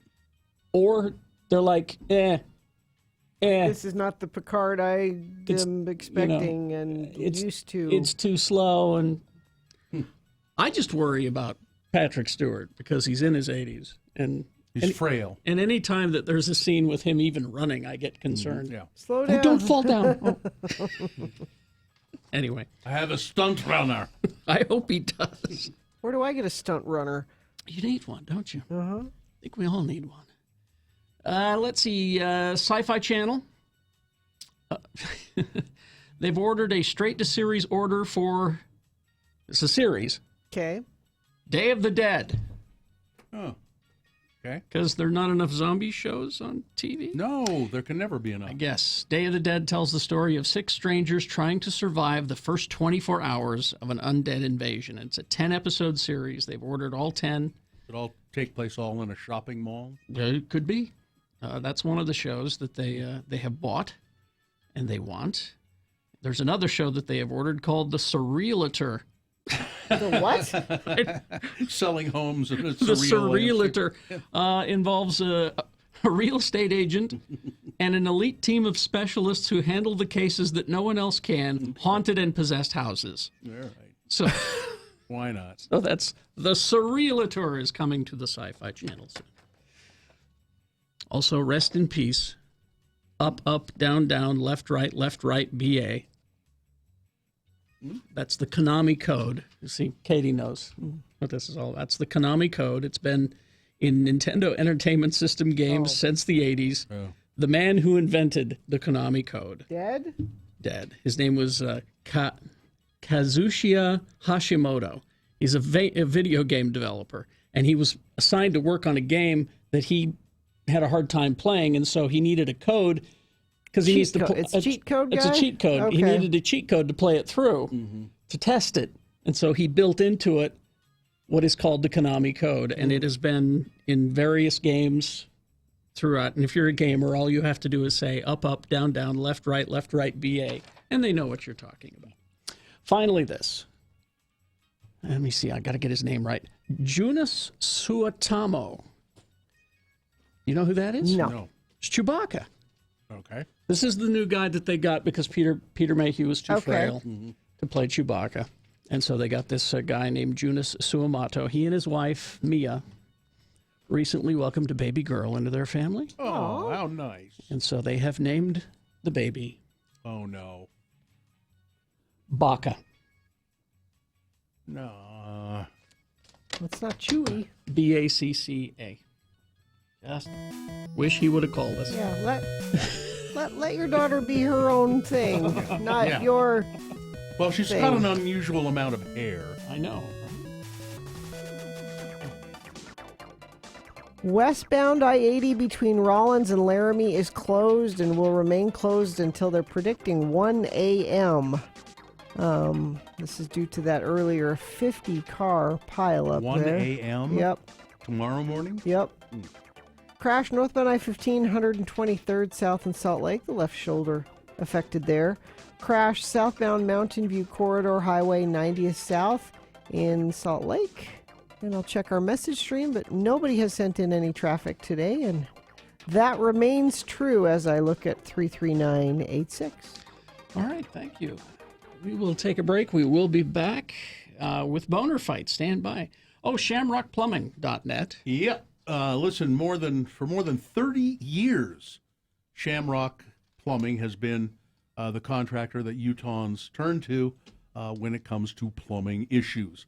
I turned to them several times. They are plumbing contractors. They do huge jobs, and they also do just the little jobs, come into your house to clean out drains and fix toilets and all of that sort of thing.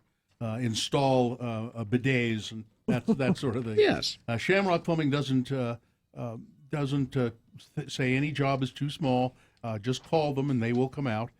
They do typical plumbing emergencies and then the big jobs like remodeling or if you're building something. They do plumbing for that. Residential and commercial. They also do water heaters, water softeners. Make sure you check with them before you buy anywhere else because they will beat anybody's price, they say. So call Shamrock Plumbing, 801-295-1690. Or again, the website is shamrockplumbing.net.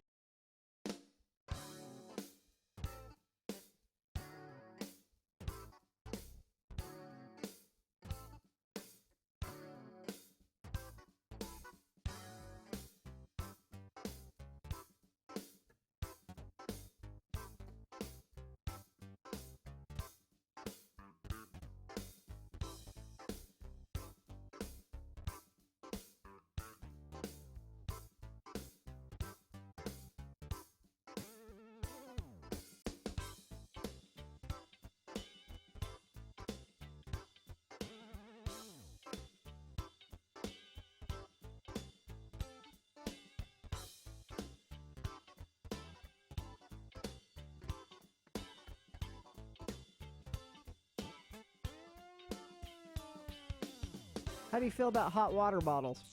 No, I don't have a lot of experience with those. Although it seems to my grandmother always had one hanging on the back of the bathroom door with a hose on it. That wasn't a hot water. Oh, it wasn't? It wasn't? Well, what was it? Oh. It was Really? red rubber. Yeah, that wasn't a hot with water. a hose on it? No. Wait a minute, she just left that out? What was that for? You really don't know? I just want you to tell me. I might know, but It's something that's not recommended anymore that women do. Oh. Well, I think that's what that was. I think that it was not a hot water bottle. I think it was also used for enemas. They used them for enemas, I think, as well. You sure? But it was the same thing, right? It was the hot water. You could take the hose off. I don't think you should it use was it for all of those things. Well, I think it was the same deal. You could take the hose off, and there was a stopper. I think. This really disturbs me because I thought it was just a hot water bottle. It was like at my aunt's house. Nope. And I saw that. She just left that out? Yeah, they always used to be hanging on the back, right? I mean, she knew that we were coming to visit. So they can dry them out. You got to hang them up. What are you just leaving that out for? They were always on a hook on the back of the bathroom door. People are coming to visit you. It was the custom of the time. Back in the day, that's what they did. But I think they also used them as hot water bottles. I hope not. I'm going to look it up. I'll look it up. If your grandma ever handed you a hot water bottle, I hope it was something different. Even if it was an enema bag, all right? Why did she leave that out? She knew that we were coming to visit. You put stuff away when you know people are coming to visit. Put that in the enema bag drawer. I mean, I know we're family, but and they used it for flushing other things out as well. They used it for douching. Why would my aunt just leave that out? Terry, don't douche. She's a horrible person. No, everybody did. I remember my grandma having it hanging on. Grandma Fern had it on the back of her. Douche. I mean, I didn't like her anyway, but now I really don't like her. But see, it didn't do you any damage because you didn't know. It's doing it now. The memory. It's making me think about. Are you scarred now? No, her thought process.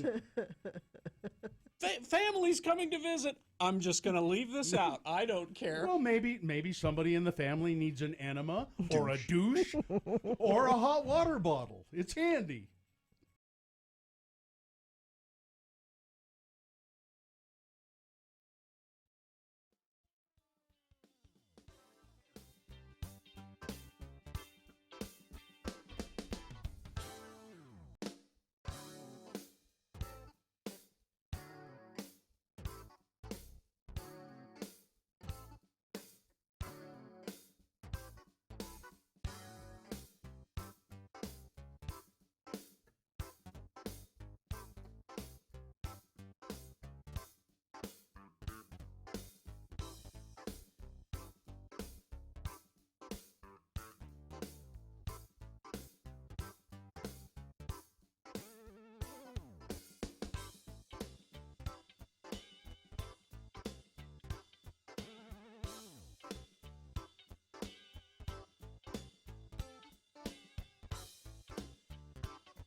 Because David Byrne rocked the world on Saturday Night Live. That's why. Anyway. And Carrie still talks about that show. And there's something about seeing a good show and having that communal experience because you and Darren. Hi, Darren. That's an amazing segue. Actually. That was right. You guys were just talking off air about some great shows. Yep, David Byrne was definitely one of them. Darren is here from the State Room, Commonwealth Room, Eccles Theater, booking shows in all those venues and more. The stateroompresents.com is where you can find all of the information. How are you guys this morning? Well, thank you. Good. So, do we really need 2 nights of Hell's Bells? Yes. Why Well, not? no, we're appeasing the Park City crowd. That one night's in Park City at OP Rockwell. Oh, I see. And one night's here. So It's the 20th anniversary of covering AC/DC. Doing Powerage in full, doing Back in Black in full. It's going to be, they're always super fun. Yeah. Adrienne on guitar, I mean, she runs around like crazy. The band, I think, prefers to listen to them than themselves, to be honest with you. I think that was a quote. It's I didn't realize it was 2 different theaters. I thought, man, that's pretty good if they're I know, right? 2 nights in the same venue. Making them available to everyone. Yes, dig some up so you can hear them. Coming up, though, Colin Hay. Colin Hay is coming back, playing the Rose Wagner this time. He's, of course, Colin Hay, Men at Work was his band, and he's gone on to have a solo career. And he was it the very first? It was one of the first big-ass shows we ever did. I'm looking up the year right now because it was out at the fairgrounds. Yeah. The connection to X96, yes. Yeah, we had, I don't know how it turned out that we just got Colin Hay, and we referred to him as the glue that held the big-ass show together because we would have him play between bands. So we'd have a band play, and then while the next band was setting up, Colin Hay They were. Yeah, that's perfect. 1994. Wow. That was one. That Men at Work still wasn't together back then? No, that maybe that was a short-lived band. It was. For the amount of impact, right? They blew up real quick. Yeah, made a and then huge they blew impact up. and then went away. Then they blew up real quick.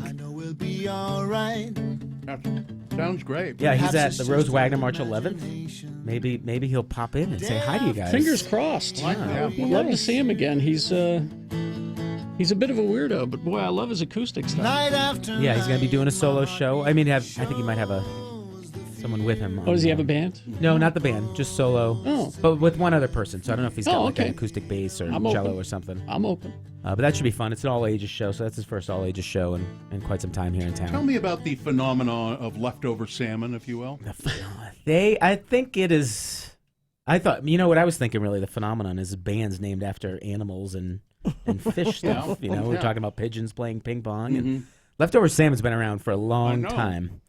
They started, I believe that they were really right there at the forefront of melding bluegrass with rock and roll cover songs and jam music, and so they really kind of changed that genre from the traditional 4-piece around the microphone to adding a drum kit or extending songs. And They have a real following. Yeah, they're great. They're coming. Is that the 14th of March? I think 13th. 13th to Commonwealth Room. Friday, yeah. Yeah. Friday the 13th. I mean, another super fun show.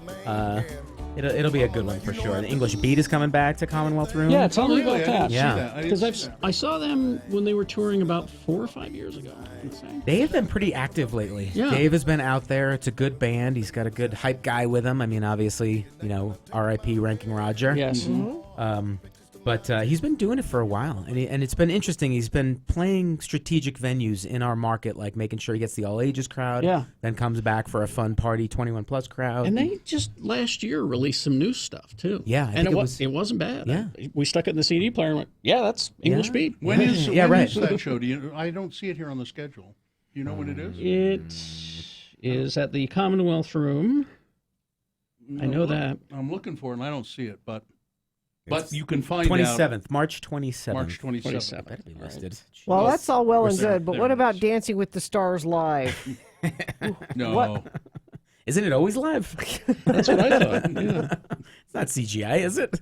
That's at the Eccles, right? Absolutely. It's Thursday, March 19th. Right around the corner. There are people. I mean, we talk about all these cool bands and everything, but there are people that are really excited about Dancing with the Stars. I'm waiting for when are we getting those huge national competitors like what's his name from the old press secretary for Trump? Spicy? Yeah, Sean Spicer. Spicer. Yeah. Why aren't we getting a little spice in our market? No, I don't want him here. And then, of course, I think probably I'm looking at the month of March, and probably the premiere show has to be Wilco. Wilco is going to be fantastic. Yeah. That new album, Ode to Joy, is really good. It's going to, I think, translate well at the Eccles Theater.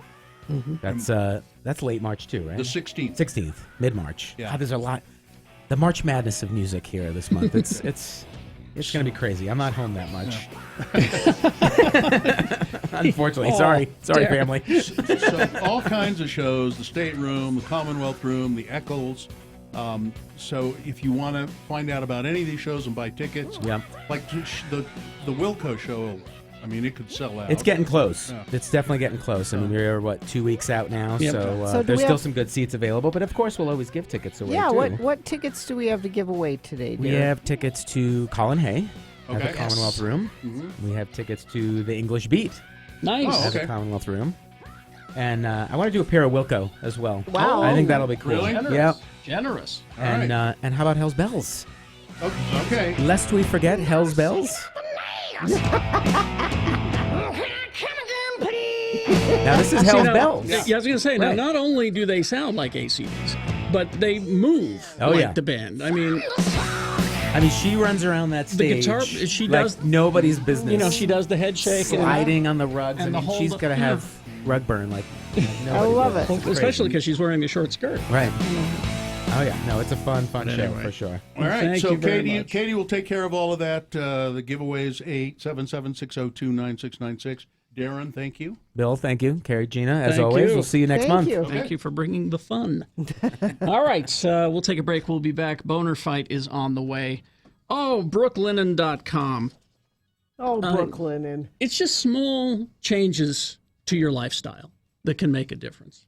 I call it self-care. And certainly the right sheets make a big deal. The right towels make a big deal. Loungewear, bedding. It's all about Brooklyn. And you need to go online and take a look at the stuff. It's really high-quality stuff without those high prices. The Brooklyn people have really figured out how to do this and how to send it directly to your doorstep. It's real easy to do. You just need to go to brooklinen.com, the perfect place to start making small changes that make a big difference. Brooklinen's so confident in their product that all of their sheets, comforters, loungewear, and towels come with a lifetime warranty. Go ahead, make yourself comfortable. Get 10% off your first order and free shipping when you use the promo code Jackson, my last name, JACKSON, only at brooklinen.com. That's BROOKLINEN.com, and the promo code Jackson. I love my Brooklinen sheets. Oh, and if you're in New York listening, I know there are some of you, or if you're headed there, you can get the internet's favorite sheets and more in real life. You can visit Brooklinen's first store in Brooklyn at 127 Kent Avenue in Williamsburg. Brooklinen, everything you need to live your most comfortable life.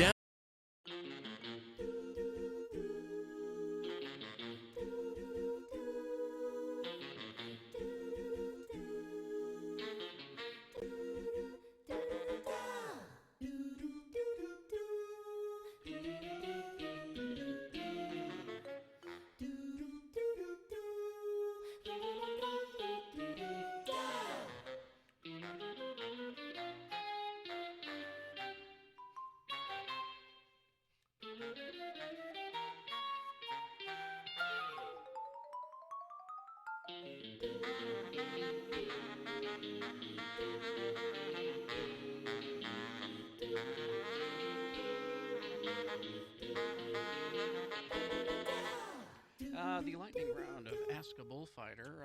You could still get in a phone question if you want, 801-359-9696 or 877-602-9696. But we have a lot of text questions. How about your health insurance, Ammon? They must be some. There must be some restrictions, or you have to have. You must be risky. You have to have special health insurance, or what? I don't. It probably would be a good idea if you.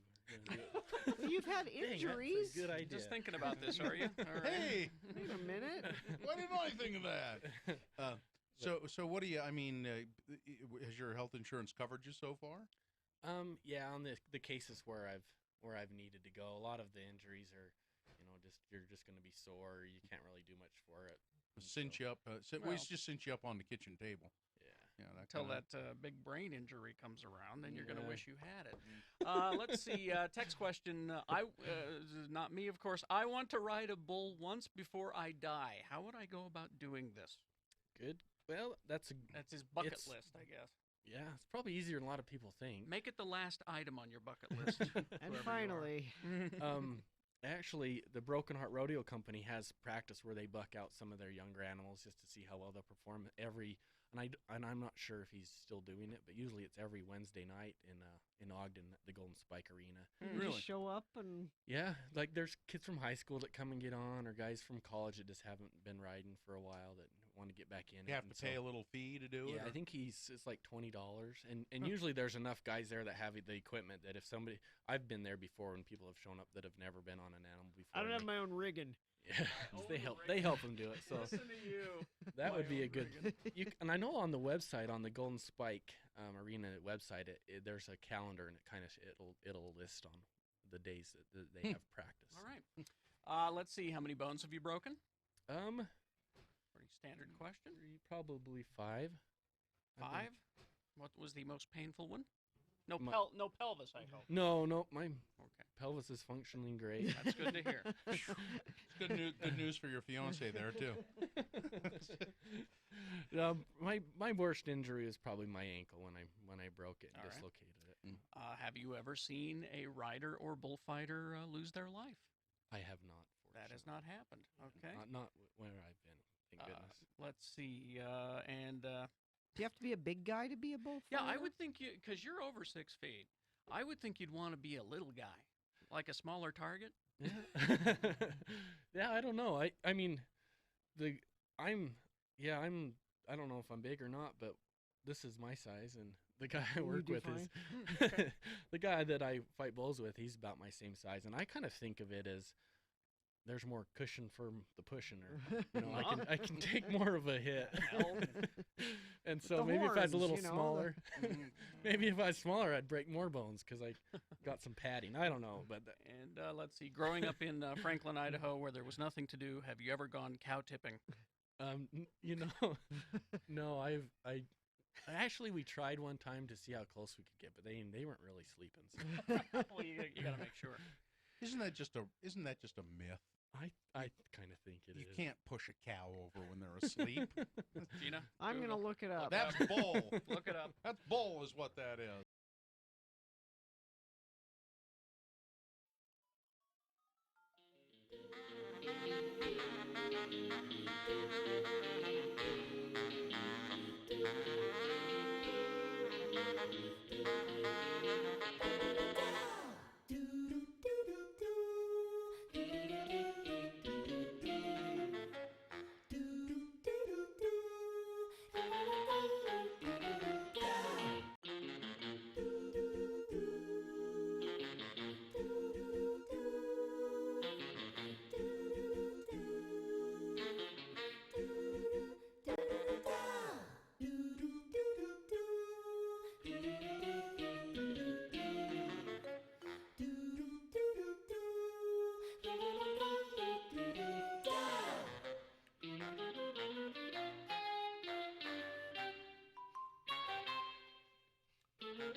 She can be vulnerable. She can be strong. She can be, so many things. Nice. It's got a good supporting cast as well.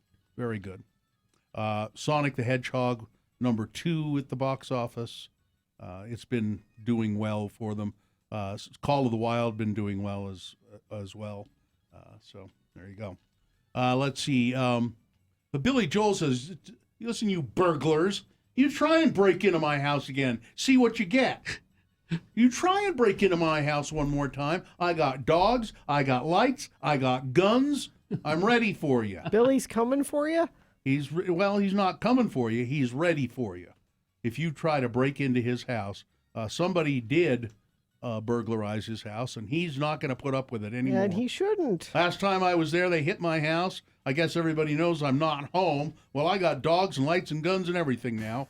I'm hoping they try to... Big shot. I'm hoping they just try it again. Come on, bring it on. All that stuff probably costs a lot of money. To be cheaper? Having someone at your house. Yeah. Well, nobody likes Billy. So it's a big house all by himself. Amy Klobuchar and Bernie Sanders are both stopping in Salt Lake today. She's on right now, I saw. She here? Yeah, 9 She's o'clock at is the when she depot. started. At the depot.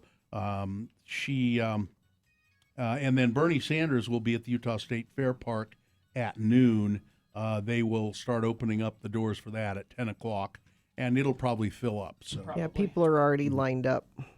Intermountain Medical Center is treating a man who has been diagnosed with COVID-19, the coronavirus. The hospital announced Friday it would be taking in Mark Jorgensen, who is from St. George, after the Centers for Disease Control and Prevention requested the help of Intermountain and asked that he be closer to home. Jorgensen and his wife, Jerry, had been aboard the Diamond Princess cruise ship where an outbreak of the virus spread. Jerry Jorgensen also has the virus and is being treated in Japan. She recently tested negative for the virus. Mark was diagnosed while in quarantine at an Air Force base in California. Infectious disease specialist Dr. Todd DeVento told reporters at a news conference that Jorgensen has never had symptoms. Even though he does have the virus in his body, he's not exhibiting any symptoms. Which is one of the reasons they're concerned that more people have it than realize because they're asymptomatic. He has no cough, no shortness of breath, no fever. He says, I feel fine. I will take your word for the fact that I'm infected, but I feel fine. He's not had any symptoms at all. He's now in the isolation unit at Intermountain's Murray campus. So, Gina, you can just sort of avoid that area of town. Yeah, but I got to go to Costco. Well, there are other Costco's Costcos. right there. There are other Costcos. Yeah, go to this one downtown. Go to the South Town. The one downtown here is the biggest Costco in the country. It's Boner Fight with Radio from Hell on X96. Which is a shame because they don't sell liquor. Yeah. All right, here we go. The winner from round 1. These are both related to religion. Number 1, Lick the Shrine. Videos showing Iranians licking holy shrines. There is a bad coronavirus outbreak in Iran. And in defiance of, we defy the virus, they go to this holy shrine and they're licking the doors of the shrine and saying, I don't care, the coronavirus is not going to stop me from doing this. That goes up against number 2, he is unable to express contrition. A boy has been denied, and this is in New Jersey, a communion at his Catholic church. He's 8 years old. He's been denied his first communion because the bishop there at that church says he is unable to express contrition. You have to do a confession to get first communion. You have to ask for forgiveness for your sins. He is unable because he has autism to do that. That's boner candidate number 2. You've got to decide of these 2 candidates, which one is the worst, which one should be boner of the day, 1 or 2. Remember your candidate number, the one that you think should win. Put that single digit in the message of a text and text that off to 33986. Or call Katie at 877-602-9696 and just tell her. Or go online, x96.com. Look for the box that says Boner Fight March 2, 2020, and vote there. If you don't see that box, refresh. It should appear. You've got less than 300 seconds. Let's go. This is Boner of the Day. Start your workday at 10 a.m. with a 1 hour.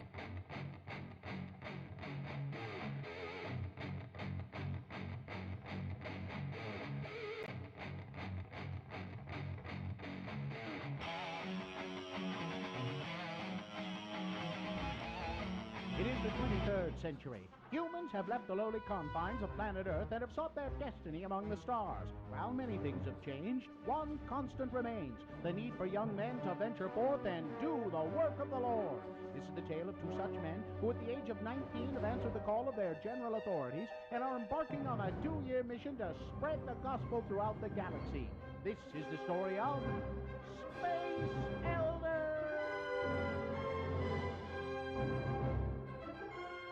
In this episode, we find our elders rendezvousing with Zone Leader Hansen on some distant planet in the BFE sector. Hey, Butch, what you got there? Oh, it's a care package from my folks. You know, my mom means well, but she just doesn't understand the physics involved in sending stuff from home. Well, what you mean? Well, the cookies she sent are fine. They're hard as a rock, just the way I remember them. It's the lime jello with shredded carrots in it that causes problems. You know, even in Tupperware, this stuff goes bad after a week in hyperspace. Missionaries who have eaten this stuff have been known to develop a form of space madness. Wow. Oh, look, here comes Zone Leader Hansen right now. I have discovered the most incredible object. It allows us to view any period in the history of any planet. We can research early church history. This discovery will allow me to get reassigned back to Earth and leave you two losers far behind. Great. Glad to hear it. What's that have to do with us? Since you weren't having much luck in the field, I figured that you wouldn't mind watching my discovery while I go back to Starbase 182 and file my report. Hey, are you eating while I'm talking to you? Give me that. Sorry. Say, green jello with carrot shavings. I haven't had this since I left home. But sir, I think you ought to know that... Quiet, Lehigh. He's eating. Shut up, the both of you right now. This jello tastes funny. He's gone mad. He's got space madness. We better go after him. Okay. Hey, what's that thing right there? You mean that natural arch that seems to be showing the History Channel? Yeah, that thing. What is it? I believe that who is it would be a more appropriate question. Was that you that said that, Butch? No. It must have been the natural arch over there. Okay, I'll play. Who are you, and what have you done with Zone Leader Hansen? I am the guardian of forever. Hansen has entered through me into your world's past. Entered through you? Well, I guess we can get back to tracking now, huh, Lehigh? No, we most certainly can't. Huh? We need to get Zone Leader Hansen back and cure his jello-induced space madness. Come on now, Lehigh. He was a little weird before my mom's jello. Are we sure he's sick? Where in our world's history is Hansen now, Guardian? He was asking questions about Mormon history and about lime jello in particular. He entered as I was showing him the Relief Society meeting where sisters first began to experiment with lime jello. Well, if he disturbs that meeting, the timeline of church history could be permanently changed. Let's go, Butch. Whoa! Will Zone Leader Hansen change church history? Can Butch and Lehigh get him to go before he does? Will the Relief Society let Hansen anywhere near their test kitchen? Tune in next time to hear Relief Society President Mulestein say, I'm at a loss, sisters. We've tried shredded beets, cauliflower, radishes, eggplant, zucchini, and rutabaga. Nothing seems to go with this new lime jello stuff. Excuse me, sister. I think we can help. I don't think we should go against the Prime Directive, Bush. How did you get in here? One wrong move and you'll see the business end of my skillet. Just like the last kid who wandered in here and tried to tell us how to conduct our business. Other kid? Oh, hey, it's Zone Leader Hansen. She's knocked him out cold. Nice going, ma'am. Wish I'd have been here to see it. Tell you what, we'll get him out of your way and you can go back to doing what you were doing. Oh, yeah, and you might want to try shredded carrots. I warned you about meddling. She's got a skillet. Run for it. Run. On the next liposuctioning episode of Space Elders.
Okay, it's 9:36. Time to award a boner of the day. And it's brought to you in part by pork belly and gumbo and dirty rice. Would you go down to New Orleans this weekend? No, New Orleans came to me. Nolans. And invest in you with visual freedom from glasses or contacts. Visit Weight Vision in Lehigh or weightvision.com. That's WAITE vision.com. Boner candidate number 1, lick the shrine. These tough Iranian men, they'll show you. They don't care about the coronavirus. They'll lick the holy doors of the holy shrine, even though there's coronavirus, very strong outbreak in their country. Going up against boner candidate number 2, he is unable to express contrition. 8-year-old boy, 11-year-old boy, some year-old boy, 8, yeah, with autism, denied his first communion at a Catholic church because the bishop there says, well, because he has autism, he is unable to ask forgiveness for his sins, so we can't give him communion. Terry won a boner t-shirt, and the winner was boner candidate number 1, lick the shrine. Okay. What's your boner of the day for March 2nd, 2020? Now qualified to be boner of the week. You mentioned New Orleans. And I follow Mother's Restaurant on Twitter. Oh. Yeah, you've mentioned that. And it makes me happy and sad. It looks like things have gotten better, though. When I first started following them, the person who was taking the pictures of the food... Not good lighting? Not good lighting. Yeah, that's... Now, I know this food is delicious. Yeah. I've had it. Yeah, me too. But the lighting made all the difference. It made the food look just terrible. Yeah, that's... And now it looks like they've figured it out, and now they're starting to post photos that are a little bit better lit, but you can tell that's just from the restaurant. You know, that's just... Yeah. It's just that's an art to be able to take pictures of the food that kind of look good. So I figured out a way to lose weight. What's that? I need to lose weight desperately. Need to lose weight, like 25, 30 pounds, was a real struggle to do. But so what's the cure for homelessness? Huh? Hang on. What's the cure for homelessness? You give people homes. Yeah. So what's the best way to lose weight?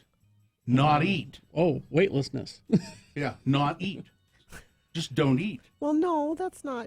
That's what I'm going to do. I figured You're it just out. gonna If I stop don't eating eat at all? Anything ever?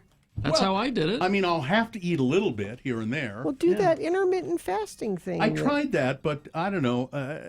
How is not eating better than only eating at certain If times? you let me of the finish my day? sentence, I would tell you that when I tried it, I was fine not eating for the fasting period, but then I overeat when it's time. Oh, I can eat. I would overeat. That's the thing. So I've got to just not eat. That's not the answer. Yes, it is. No, that's not the answer. I've figured out that is the answer. I'm just not going to eat. Now, I'll be forced to eat somehow, because either that or I'll just keel over. See, but then you're so starving, you make bad choices. Well, that was the problem with the intermittent fasting. I would get so hungry that I would make bad choices, and I would just eat. But if you don't have the discipline to not make those bad choices, what makes you think you're going to have the discipline to just not eat? Well, because it's so extreme.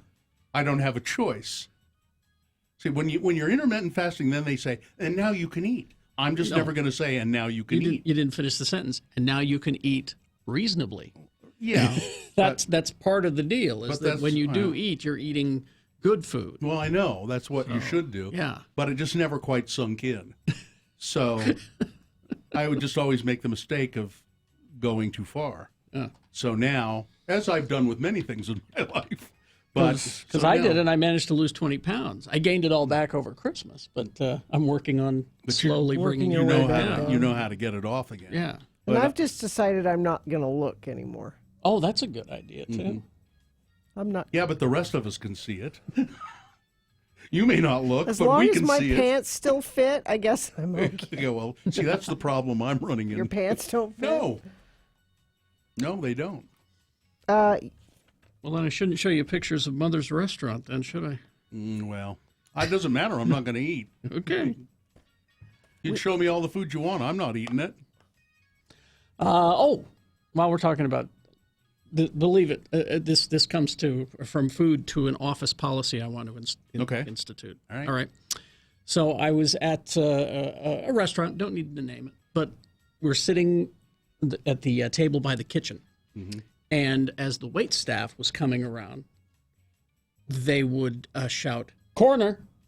as they'd turn the corner to go into the kitchen. Because if you're holding plates. Exactly. So every time they would come both directions, I would hear them going, "Corner!" Mm-hmm. And it was bothering me at first. And then I got thinking, no, we need to institute this policy here. Yeah. We have blind corners because here. we have 2 blind corners as you head to our desks, or if you're coming to the studio from our desks. There are 2 blind corners. Now, at 5 in the morning, it's not so much of an issue. But when we leave here, everybody's here now. I think we need to make it an office-wide, and I'm going to talk to our boss about this, make this an office-wide policy, that when we take those corners, you need to go, "Corner." And what if we have lanes? Or lanes. Like, stay in your lane. Well, see, what I've been doing is taking that corner wide. Yeah. Instead of taking it tight. Just in case. But if we all shout corner, then we don't have to have lanes. I don't think there's anybody named Lane here. I did it once, first thing this morning. That's like the 5th time he's done that. I'm just trying to point out to you how awful it is. Yeah, that's it. How awful it really is. That's Isn't it? That's what he's doing. Has it sunk in now, Gina? He's teaching me a lesson. That's it. That's exactly it. That's exactly what I've been trying to do, is show you when you do stuff like that. But yours was particularly bad. So okay, we can yell corner, or maybe we should be on your left. No, because it's not always on your left, but there's always a corner. How about bonsai? Bonsai. Anyway, Akbar. We'll take a break. We will be back. We'll tell you about the Radio from Hell Film Festival after this.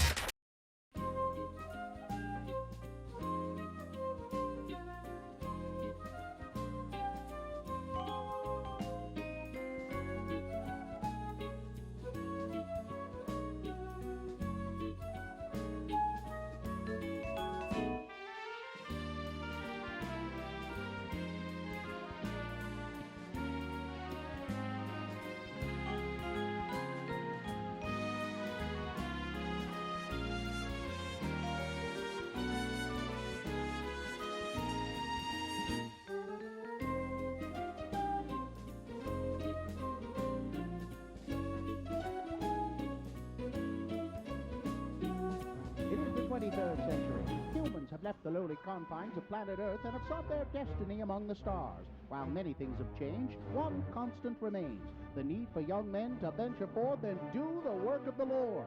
This is the tale of 2 such men who at the age of 19 have answered the call of their general authorities and are embarking on a 2-year mission to spread the gospel throughout the galaxy. This is the story of Space Elders!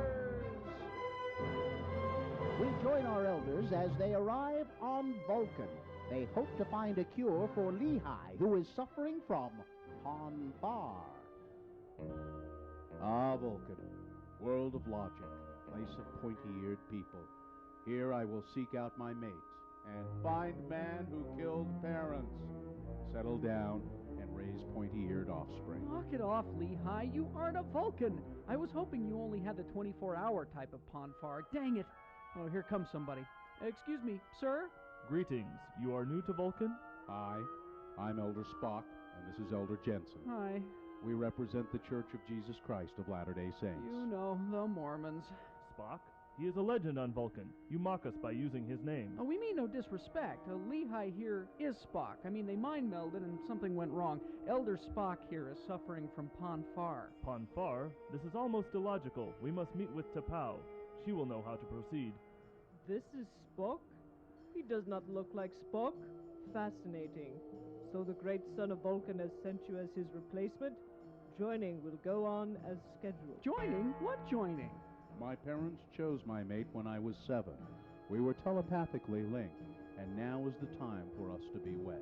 Spock was joined with this woman. You haven't even gone to Snellgroves with her. You can't marry her. Talk about breaking the rules. We are all gathered. We shall proceed. We are here to complete the joining of Spock and T'Pring. Unless there is anyone here who objects, The ceremony will commence. Excuse me, T'Pau, ma'am, I have a problem with this. Only Vulcans are allowed to protest. One more word out of you and I will have you removed from this holy place. Now, shall we begin? I protest. To bring. No. Why? I have chosen another to be my mate. I choose Elder Jinsen. But I was to be the one you chose. A challenge has been made. T'Pring has chosen her companion and is her right. Let the combat to the death begin. Combat? To the death? Oh, come on, Lehigh Spock. You know I can take you in a fair fight. Be logical. Give up now before I have to hurt you. Hey, you cut my Mr. Max suit. Why, they ought to teach this at the MTC. Oh. We have our victor. Elder Spook shall wed T'Pring. Excuse me, ma'am, but I don't think I can go through with this. You see, I just killed my companion, and we're way out of our sector. My zone leader won't be happy at all. I really should be going. And I will be free to take Ston as my husband. Is this the end of Butch? Will Zone Leader Hansen really be upset at Lehigh for killing his companion? Will Spock show any emotion when he finds out that his fiancée has married another? Tune into our next episode to hear Butch say... Hey, man, be careful. Do you have to drag my body all over every rock? Butch, you're alive! Shh, keep it down. I faked my death so I wouldn't have to kill you. I'm glad to see you're back to being your old self. I didn't kill you. I didn't. I don't remember much of anything about the past week, though. Look, just drag me back to my hyperbike and I'll tell you all about it. Well, we left the quadrant. What's Zone Leader Hansen gonna say? Well, maybe we just won't tell him. Well, that would be the logical thing to do. Huh? On the next finger-crossing episode of Space Elder!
9:49. I didn't realize that was a problem. It never would have occurred to me to eat at a Costco food court if I wasn't a member. Well, it explains why it's so crowded. Yeah. Yeah. It is always so crowded. maybe it'll make it less crowded for us members. Hopefully. So we can get our $1 your chicken bake, our $1.50 hot dog or whatever it is. Yeah. or giant slice of pizza. I've never eaten it at Costco. I know we've talked about this before. You need a chicken bake. I know, I keep hearing. Part of it, I think, is Carrie's uncomfortable at Costco, so the thought of eating lunch there just means you're there longer, so you want to get out. It's always so crowded. Yeah. You know, plus by the time I think about it, I've already got a cart full of my stuff. Yeah. I'm not going to sit there. It's kind of awkward, and I've done it, sitting there with a cart full of groceries, eating a chicken bake. I'm not going to do that. Yeah. Because usually I have meat. Yeah. Radio from Hell. Hey, that's us. Oh. We're doing our second annual International Film Festival. Now you're saying, well, no, you've been doing that film festival for a long time. Well, we have. It's only the second year it's an international film. We put the feelers out to the foreign film market. Right. Foreign films. We may have some subtitled films in the film festival. You don't know. Now, there's still time to get your film submitted. It needs to be 5 minutes or less, preferably less. Please. And that includes the credits, opening and closing credits. 5 minutes total. If it's not, I don't care if it's a work of genius. If it's 6 minutes, you're not getting into the film festival. So you can go to x96.com and you'll see a banner there, the second annual Radio from Hell International Film Festival. There's a mechanism there to upload your movie. And you have to do that by March 13th at 5 p.m. That's the deadline for entering your film. And you could win like $1,000? We got several prizes. I think it's $500. $500. Okay. Oh, we're splitting it up. Yeah. That's right. So for film and Best Actor and Best Actress. Also, you can now buy tickets to come see the film festival. They're $10, and you can buy them. Let's see. Tickets are on sale now. It doesn't say where. If you go to x96.com, there's a big red banner that says Second Annual International Radio from Hell Film Festival. You click on that, and it says Buy Now. It's a big green button. Gotcha. And there's a VIP area. There will be food provided by Diversion Eatery while it lasts. And then there's a VIP area powered by Hopkins Brewing Company. So go to x96.com. Buy your tickets before they're gone. Get your film entered while you still have time. Make sure the subtitles are readable if you're submitting a foreign film. And it's the second annual Radio from Hell International Film Festival. All right. I want some foreign films in there. We've got global reach now. You want to read? That's what you want to do? If you go to the movies to read? Well, maybe 5 minutes or less. Maybe there won't be any dialogue. Oh. Maybe it'll be one of those movies, where they just look mournfully at the sun or whatever. And then there's a violin. Yeah. You won't win. Probably not. Well, I'm not judging. I can't say. So. We aren't judging. We've got a couple of, I believe we've got a filmmaker lined up to judge. I won't say his name yet, just in case. And we also have the guy who's the head of the Salt Lake Film Center, Patrick Hubley. So real judges. A couple of them, yeah. And we will have others. We're going to get a couple of other judges as well. So it's not just us. No. Speaking of filmmakers, I retweeted this Martin Scorsese thing where he's interviewing his parents about making spaghetti sauce. Really? Interviewing his mom about her his parents are still alive? This is from 1974, which is awesome because they're so Italian. Like the couch has the plastic on it. It's every cliche. Now, why is he interviewing them about doing it just to do it? Or? He was making a little documentary about Italian Americans. Is there swears? No. Okay. Do you have it? Why are you so far from me? Okay. All right, Get closer. That's his mother. No, you come here. Yelling at his dad on the plastic couch. Yeah. That's it. That's more like it. Lovey-dovey, sort of, They say as you get older, your love grows stronger. So for some reason, it is getting a little stronger, Right, Daddy? He's Casual. He's had enough. Well, I wanted to start. You were going to tell us about the sauce. You were going to show us how to do the sauce. Well, what should I say? Well, you're going to get up and show it to us. But I wanted to know who, how did you learn it?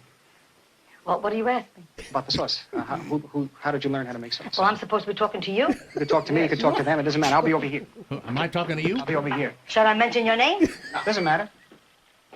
She's serious too. Yeah, you mention my name. Okay. You want? What should I say? You want me to know? You want me to tell you how I learned how to make sauce? How did you learn Well, how to make sauce? why don't you ask me the question? Don't you hear that then? Good Lord. I mean, if you would ask me a question, I would answer. I'm going to say it now. Right? I want to know how you learned how to make sauce. Who taught you? Who taught it to you? How long? I mean, how many years you've been doing it? And I want to see you do it. Well, when you first get married, you're really not much of a cook. I watched my mother make sauce. Sauce? I watched my mother-in-law. I got a lot from my mother-in-law, a lot from the family. She got more than my mother, from my mother than my mother. See, there he goes putting his mother in again. See? All right, let's go inside and let's see. So now, if you want me to come on. show you, I'll come and show you how I make the sauce. You talking to me? Am I talking to you? That's great. I love that. I think that's so awesome. It's so Italian. So far. Terrific. All right, now, to begin with. Anyway. Martin What do you want me to do? Scorsese. Oh, that's hilarious. You talking to me? That's hilarious. You must be talking to me because there's no one else here. Should we do a promo? I guess. The sooner we do it, we can get out of here. Yeah, let's go. All right. Yeah, I gotta get to Costco. We've made it to March. So get your mornings going with Radio from Hell. It's the first Tuesday of the month. You know what that means. It means that LeVar and LeGrand will be here at 7 a.m. to teach us another word from the Utah Dictionary. Well, yes, but also Jonathan Deasing will be here with his gaming update, including new games coming out this month. Bill, you forgot about Tuesday Tunes with Todd at 9 a.m. I didn't forget. Don't miss Tuesday's Radio from Hell show on X96. Didn't want to mention it. All right. Yes, the cashier from Costco will be judging our films. The woman who checks your it's Roger who checks Roger. who checks the he looks at your receipt, receipts, then he yeah. looks at your cart. Yeah, that looks about right. It's usually Roger. He says, "Have a nice day," he always says, and off I go. I like it when they have the glasses and they pull them down just enough to have a look. Yeah, there you go. We have a big fan who works at the Costco downtown here. Yes. I haven't seen him for a while. Kenny. He's from, I think, Brooklyn or the Bronx. He's a good guy. He helps me find things when I can't find Kenny. them. It's Kenny. I always yell at him and he goes, I know right where that is. Kenny! Like, your display for the lights is here. Where are the lights? Oh, they put them over here for some reason. The aggravating thing about Costco is that you'll get used to buying one product, and then all of a sudden they just don't have it anymore. They just decide to stop carrying it. Yeah. Why this happens, I don't know. They're doing it on purpose to you, Bill. To aggravate me. And there are these dog treats that I like that only show up about maybe twice a year. And so I have to buy, where it says limit this number, I have to buy that number. So you stock up. To stock up. They force me to stock up, which bothers me. But it's the dogs love the treats. And sure. Got to get them. All right. We good? Yeah. Live long and prosper, bitches. Don't you know who I am? That is a hoo-ha. Corey is next.